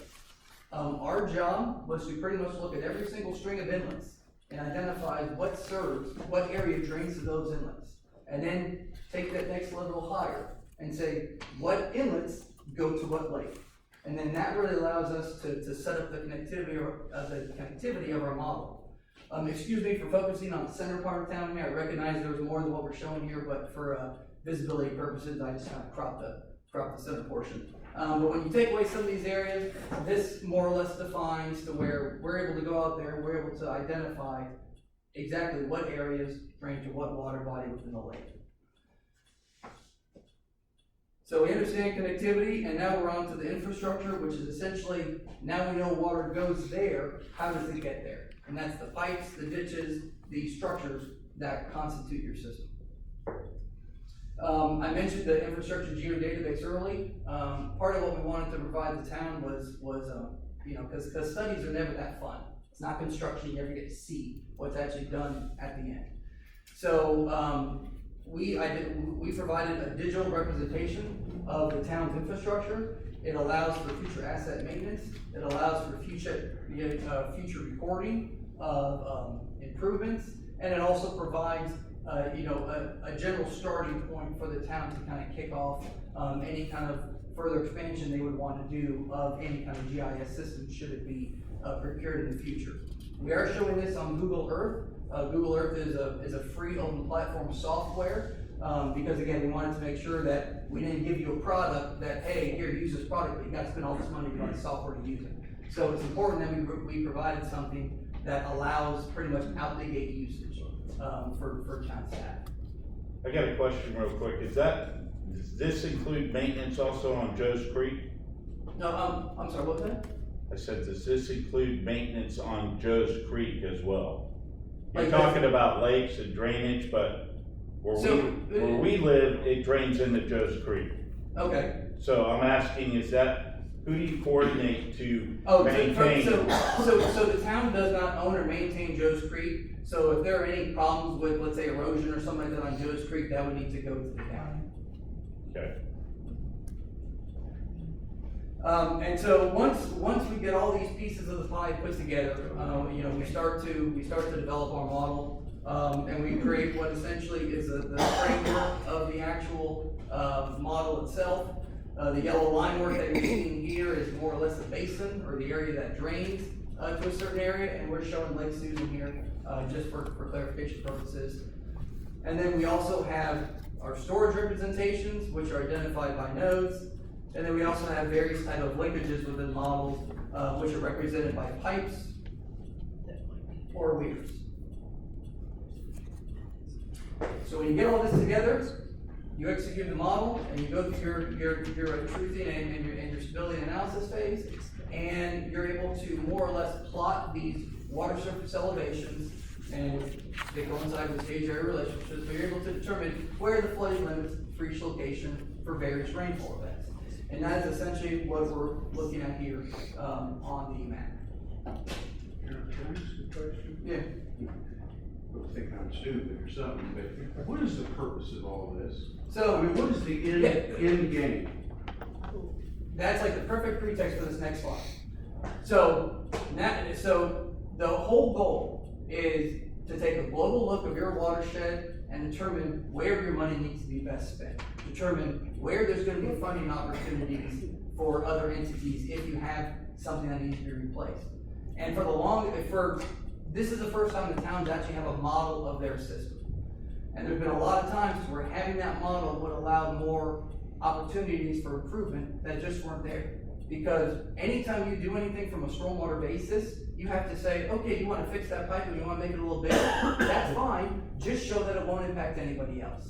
You can't show that it won't impact anybody else unless you have a large interconnected model that essentially proves mathematically that this will not result in an issue.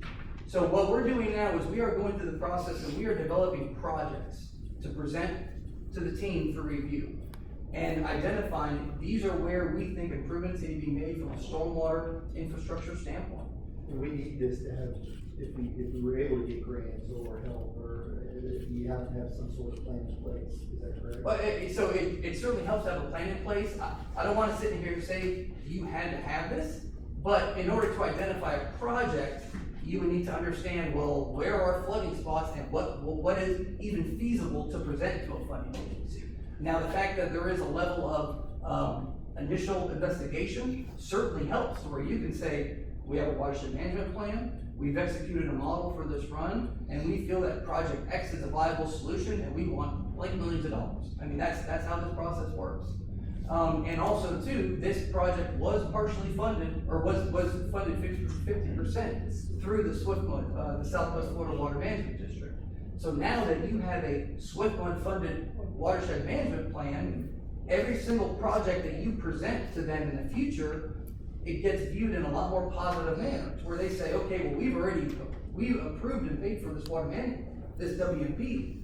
Now, if you present a project for funding that came out of the WMP, you jump to the front of the line more or less, because they view that as a continuation of their investment. So what would be the first project that you think we need to do? Well, so first, can I talk to you about some other stuff that we look at when we're looking at projects? So, I mean, it's 8:30 at night, who the hell wants to talk about stormwater? So what we want to do is that, there's, whether it's Kenneth City or Pinellas County, the need to use your dollars wisely. It's really what guides every decision that we make. I said it before, I don't know if it's here, but we're kind of like the Rays, and we got to moneyball things, especially when you look at the town owns infrastructure, and it doesn't matter how big you are, the same pipe that you buy in Pinellas County funds is going to cost the same as Kenneth City funds. So it's important to us that, number one, that we identify what is an acceptable level of service. And when we talk about level of service, that more or less is what level of flooding can we live with? What level of flooding can we live with, for what kind of storms, and how much does that cost?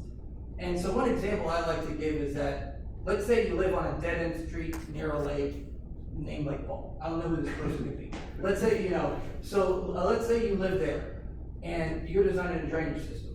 And let's say you're also designing a drainage system on the interstate. If that drainage system on the interstate backs up a little bit into the road, you got people driving 70, and that's a legitimate safety concern. If you live on a dead-end street where people are going hopefully 20, 25 miles an hour, some curb flooding is not going to be that big of a deal when it comes to the functionality of your system, the safety of your residents, and the usage of your property. So what we are identifying is what acceptable level of services are for essentially various systems throughout the town. And the whole goal is that, for better use of the term, if it costs $200,000 to fix flooding, but it floods in the curb sometime, but it costs $600,000 to make sure there's no curb flooding, the town may say, to save $400,000 to have a little curb flooding, okay, we can live with that. And so this allows us to go through that process to determine what are those sensitivities, what are those, let's say, those acceptable outcomes, and how do we correlate that to dollar spent? And that's really what we're trying to incorporate, is that, okay, let's set the rule book for what we'll accept, and let's present projects that meet those rules. And, you know, there are also a lot of other considerations that we want to look at when we are looking at projects. First of all, we want to get the most bang for the buck. What we're looking for is that we want to find that one pipe that fixes everything. It never exists, but I'm going to keep on looking. And what what we want to do is that we recognize that large, big projects look great and they're fun to talk about, but they cost a lot of money, and a lot of times things gotta get prioritized. So we're looking for very cost-effective solutions that really maximize the bang for the buck while still meeting what the team would deem an acceptable level of service. You're doing that now? That currently. Not currently? No, currently, I'm sorry. Okay. Yeah. So, and we're also looking to maximize storage opportunities. So one of the unique aesthetic appeal of the town is your lake system. And the way your lake system works is it's essentially a cascading effect. Lake Paul flows to 58th Street, and Lake Charles goes to 46th, and on the west side of 58th Street, Thomas trickles down to Annie Lee, goes to Janet, and then goes into 60th Street ditch. So everything is heading in a south nature. And we want to see where there really is no opportunities for additional storage in those areas. But we do have some storage on Lake Lowry. So what we're looking at now is that we're looking at opportunities to where we have models ready to where we're siphoning water off of that 60th Street ditch and putting it into Lake Lowry to use that additional volume that's there. Because Lake Lowry only drains that little road around there. All these other lakes in the town, they drain all these large areas. So it's looking to where we can take the lakes, which they serve aesthetic and infrastructure quality, and how we can utilize those to their best ability. And then we want to be good stewards of the environment. We want to see where water quality improvement can be made. But also water quality, while it certainly has an altruistic view to it from an environmental stewardship standpoint, there's a selfish reason, there's hooks for money when we talk about water quality. And so that's also what we want to look at too, is are there projects that we can present that result in nutrient reduction that can trigger funding from the district, the state, or other entity. And also too, we want to look to leverage positive relationships. And when I talk about that, I mentioned win-win projects. I feel like the trail project was one to where there was a lot of work that was done, and really the town was able to save a considerable amount of money by teaming with the county. And the fact that the county owns some of your largest systems, 46th Avenue, 58th Street, the relationship that Manager Cavalli has with certain personnel in public works, and we do as well. We're looking for opportunities where there could be future teaming arrangements. Let's say future 46th Avenue trails, but instead of transportation, more of a stormwater element. And again, because we know we have to thread the needle. We have to make sure that we come up with palatable projects that work within future budgeting plans, and then also can possibly provide additional benefits and provide some room for additional funding.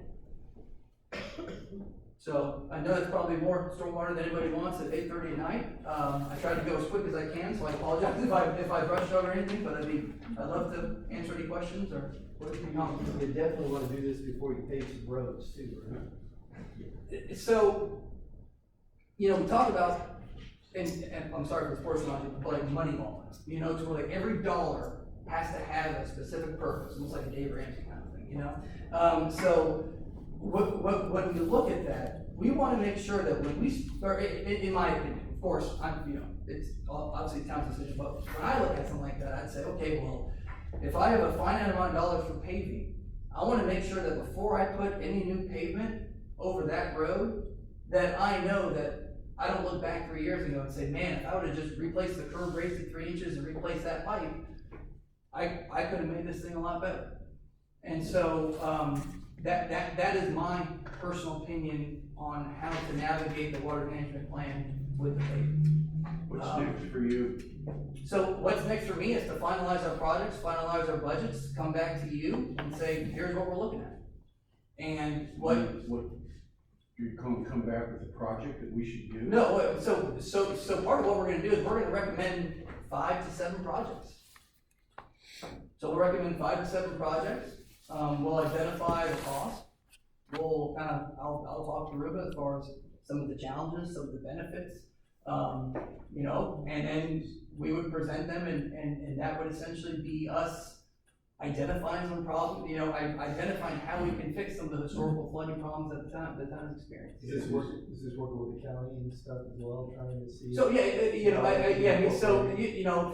know, Ken and I were talking, so 52nd and 58th Street, floods all the time, all right? So there becomes a point of diminishing returns to where I don't think it serves the town's best interest to say, well, we don't control the county, so I'm not even gonna look at the county, and we'll just fix it all on our dime. I don't think that's the best way to do it.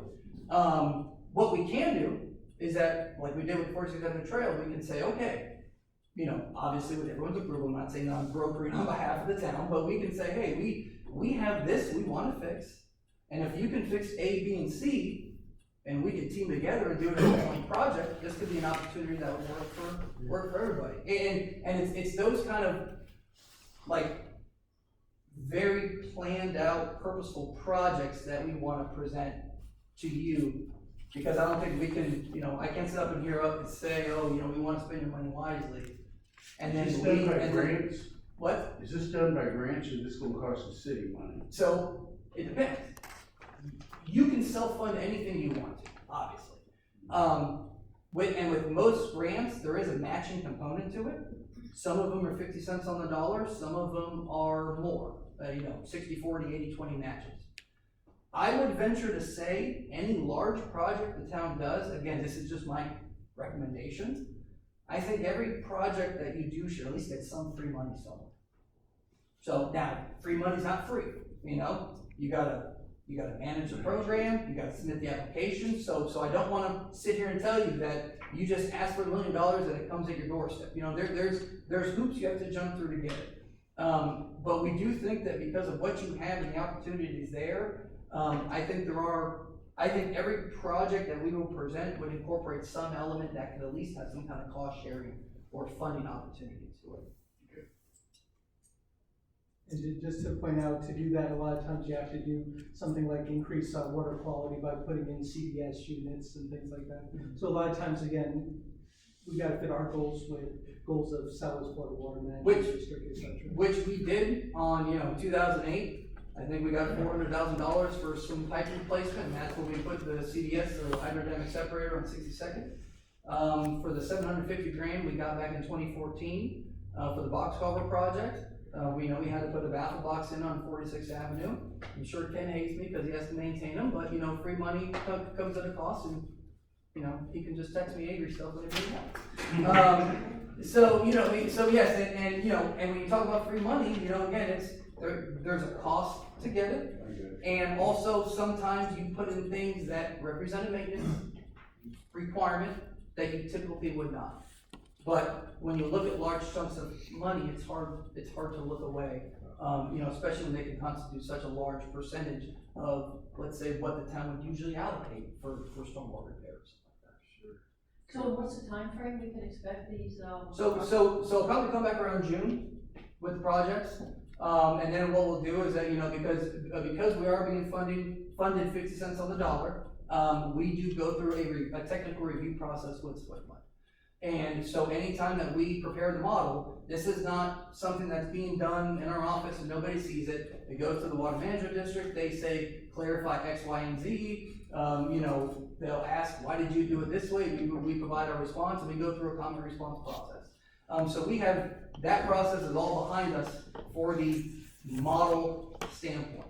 So we will need to go through that process for the project, but I would prefer, and again, we can do it any way you like, before we submit anything to the district, I'd probably like to have the town's buy-off, to make sure that conceptually we're all on the same page and we're not kind of out in left field yinging when you guys want to yin. So I'd say around June sometime we should be here to talk more stormwater, maybe at 7:30.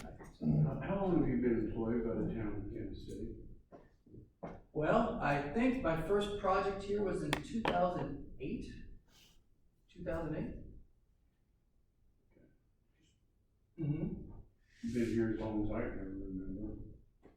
I'm not old, you're old. I've made it this far, you don't know.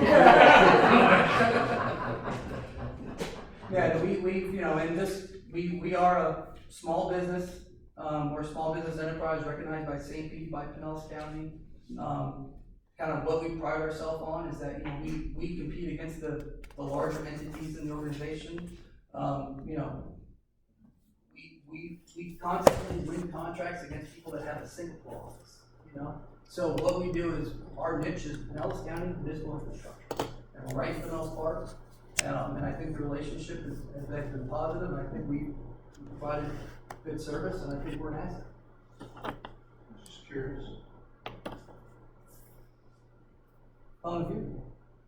12 years.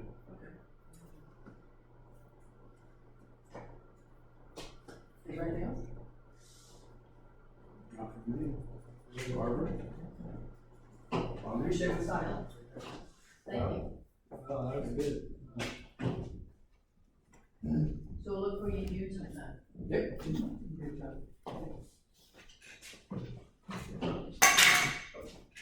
Sorry about that. So the town clerk, if you have any comments, there's something that you're excited about.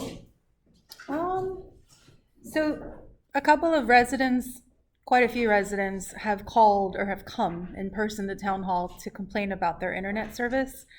I guess prices are going up with inflation. So I made a couple of calls to see what competition we could provide residents. I didn't know what agreements were in place historically, if there were right-of-way agreements or what have you. And I learned that Frontier, and I spoke to a representative from Frontier, they anticipate that 90% of Kenneth City will have access to fiber optic by December. Yeah, at the end of the year. Around Kansas City, not in Kansas City. Oh, yeah, you've been here for, Oh, since are I've they? been here. Well, they're They were just- currently west of 58th Street, and they're moving into east of 58th Street. No, that's good, because Yeah, anytime there's for you and me, competition, right? all we have is Mhm. spectrum. Exactly. We have no choices to, options. Yeah, competition's good. Yes. Competition's very good. Other announcements, I have taken over payroll. It was not complicated, and happy to report that I just processed our first payroll this past week. And I've been awarded a scholarship from the International Institute of Municipal Clerks to continue pursuing my certification. Yeah. That's all I have. Thank you. Yes, as you may well be aware, the legislative session concluded last month. There were two bills that I focused on monitoring and speaking to you about. The first being Senate Bill 280. That bill ultimately failed. That was the bill that would have required us to have a fiscal impact statement with every single ordinance we adopted. Thankfully, that failed. However, Senate Bill 620 did pass. Senate Bill 620 is the bill that I generally explained would allow business owners to create a new civil cause of action for business owners to sue local governments where they can demonstrate that a local ordinance enactment, comp plan amendment, etc., somehow negatively affected their gross or net profits. Because that is a new civil action, I can't tell you the contours of what that will look like and what we can see, but we need to be mindful as we continue to update things, whether they're business tax receipt requirements, code enforcement, etc. As we amend your code, we need to be mindful of that added exposure, a gift from the legislature for us to navigate. So that passed. There's some other measures. Of particular interest to me is the cybersecurity bill that passed. It is awaiting the governor's signature. Hopefully that does get signed. It creates a few public records exceptions for IT security infrastructure, some grant funding, but also some reporting requirements. Separate from that, as I continue to partner with other municipalities, I will be through the Florida Municipal Insurance Trust, FMIT, with the Florida League of Cities. I'll be speaking next week in Pinellas Park on ransomware. The week after that, I'll be in Broward and Dade doing the same. And we just had the quarterly ethics seminars that are posted with Florida League of Cities. I encourage you to, as you get more familiar with your role as a legislative official, avail yourself of these kinds of resources if you wish to learn more. And otherwise, I have nothing else to add at this point. I'm happy to answer any questions you may have. And I'd like to invite our Chief Slatter from the Pinellas Park Fire Rescue District to come up and introduce the fire marshal as well. Yeah, good evening. How's everybody tonight? Brett Slaughter, I'm the fire chief in Pinellas Park, serves Kenneth City Fire Protection. My goal, I brought Deputy Chief Alex Foley with me. He is our Chief of Life Safety, which includes fire prevention and EMS services within the department. My goal is I'm going to bring one of my staff members through each meeting over the course of the next few months to introduce you all, make sure everybody gets to meet everybody. Kind of 2 years since we've seen everybody, everybody's finally getting out and everything. So he's going to go ahead and do the fire report, and then we'll both be available if you have any questions. Good evening. So I'm just going to go over our report here. For the month of March, we had a total of 168 calls in Kenneth City. And for the year to date, we have 453, which is about 67 more than last year. The number of inspections for the month of March was 5. This is fire safety inspections for businesses. And the year to date was 92. Last year we had 195, so it's a decrease of about 100. I would contribute that to 3 years ago we kind of changed how we did our inspections, and in the businesses a little more often. And so with that return visit, we're seeing a lot less of violations. We're catching the things, and they're not going unnoticed. So that's a reduction on the number of calls we've had for that. False alarms were 5 for the month, which is 14 for the year, so it's a little increase from last year to 10. But it's pretty much on par for the last few years that we've noticed. Plan reviews, we had 5 for this month, 13 for the year, and at this time last year we had 1. We're just seeing an increase of new construction. You see that all throughout the county. Smoke alarm install, we had 2 for this month, and that was the only 2 for the year. We pretty much had put that program on pause when COVID hit, and it's something that we're slowly bringing back into play for Kansas City.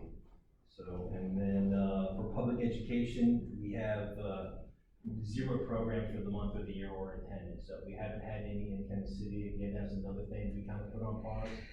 And most of our programs are really, we just had Country in the Park, which we hold events. We have our open house coming up next month, and prior to COVID, we were doing 3 to 4 free CPR classes at the fire admin every month. And so those programs are starting to come back on. But when we do those programs, we don't know who, we get a number of who attends, but we don't know where they come from. So it's really hard to dissect it down to Kansas City citizens. And that's the report we have. Any questions? Waited a long time for that, didn't you? That's right. I am a citizen of Kenneth City, so. Oh, you are a citizen? I am, yes, sir. And I used the word entertaining. What I should have said was educational. I find this very educational and wanted to see the discussions, and I did enjoy the swift water. But it does flood in my area, so I did enjoy that. Where do you live? 5758th Street. So I'm right on the edge. Really floods in the unincorporated. I'm right next to the temple, right up the road. I see PD all the time. I appreciate you guys. They're always doing traffic control up here by me, and I appreciate it. So, but I do find it very educational. Don't forget my address too, it floods. Yeah. I live on the dead end cul-de-sac, and I don't flood at all. The unincorporated is the lower portion, and it floods down there. It comes across the road a little bit, but. You have to shove the water down. Yeah, it gets about 5 deep. It's every time if it rains pretty bad, there will be 1 or 2 cars that'll break down in that little 57th and 58th Street. Yeah, it's without pushing on my kids push cars. This is a good one though. So it floods on 58, and then it floods on my street, but then they detour them down my street when it's flooded on 58th Street, even though my street's still flooded. too. Are you 58th Avenue? I'm in between, 49th Lake and Charles. 52nd on Lake Charles. And then, so when they detour on 52nd, that my road's the detour, but my road's flooded as well. Yeah. So I'm like, You'll put it on my road. And Chief, just to let you know, me and my, Chief Bino back there are, next week we'll be putting together basically a preparation meeting for the Black event, and we'd like to talk to you about if you can be involved. Definitely. So, yeah, like I said, it'll be either next week or the week after. Okay, just let me know. I can, talk about it. Next month, my plan is to bring our emergency management coordinators, Suzanne Boyd there, because hurricane season starts June 1st. Is there anything specific information-wise you'd like to bring, or you'd like us to bring? Actually, let me get with you on that, because I'd like to put together a little hurricane preparation, maybe talk to, Pinellas County Emergency Management, and really good, hurricane forums. I've done those in St. Pete Beach and Miller Beach both. Thank you for your service to our community. Absolutely. Thank you very much.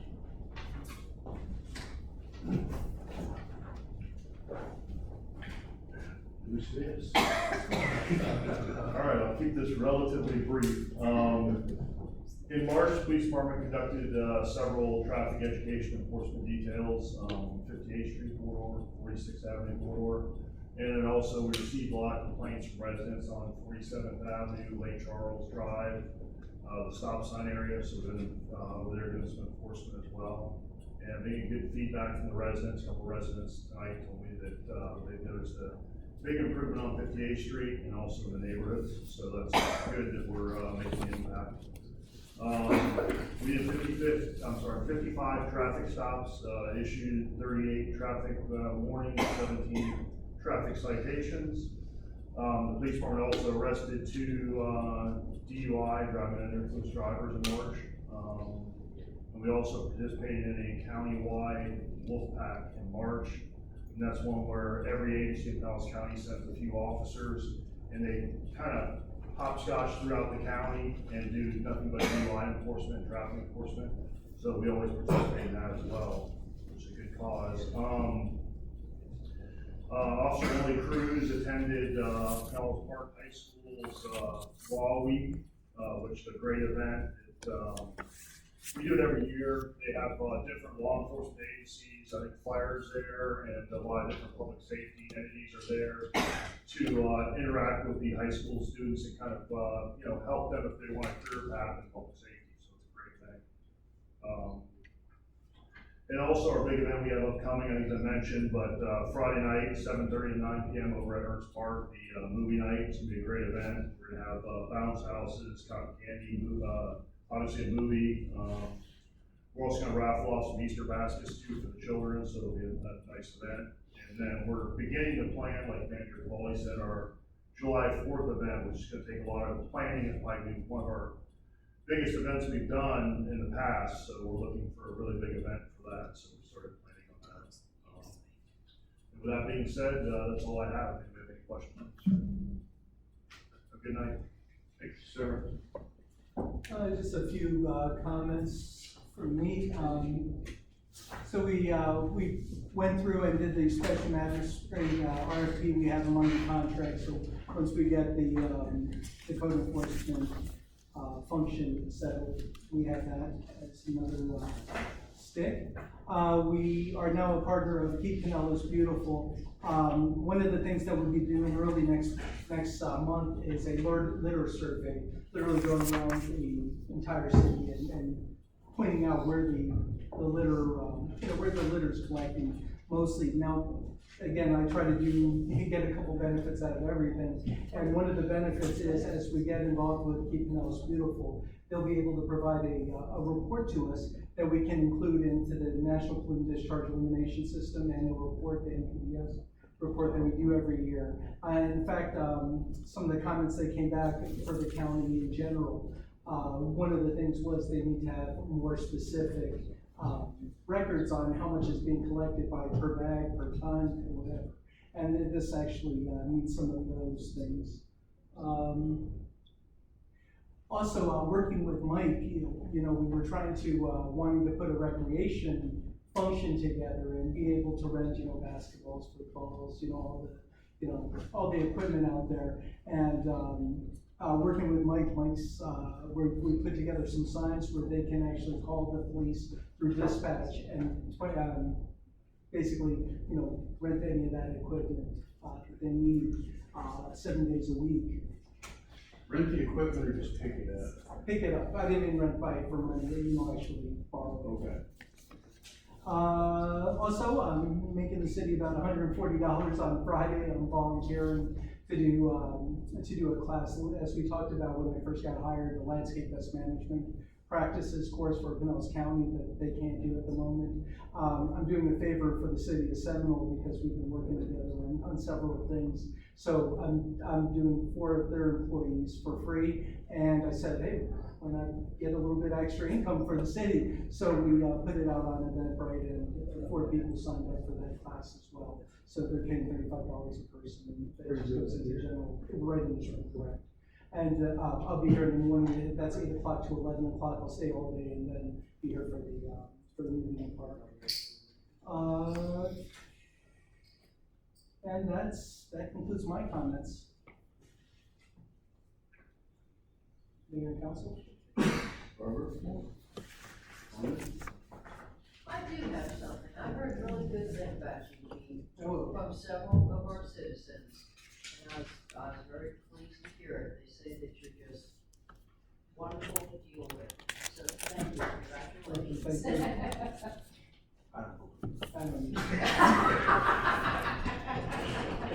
Me and the mayor, we practice these jokes. I've got a prepared statement, only take me about 45 minutes, so bear with me. Do I need a motion to adjourn? Is that what you're ready? Yes, sir, it is. Okay, just yet. I need a motion to adjourn. I have a second. All those in favor, say aye. Meeting adjourned. Thank you for all your patience, everybody.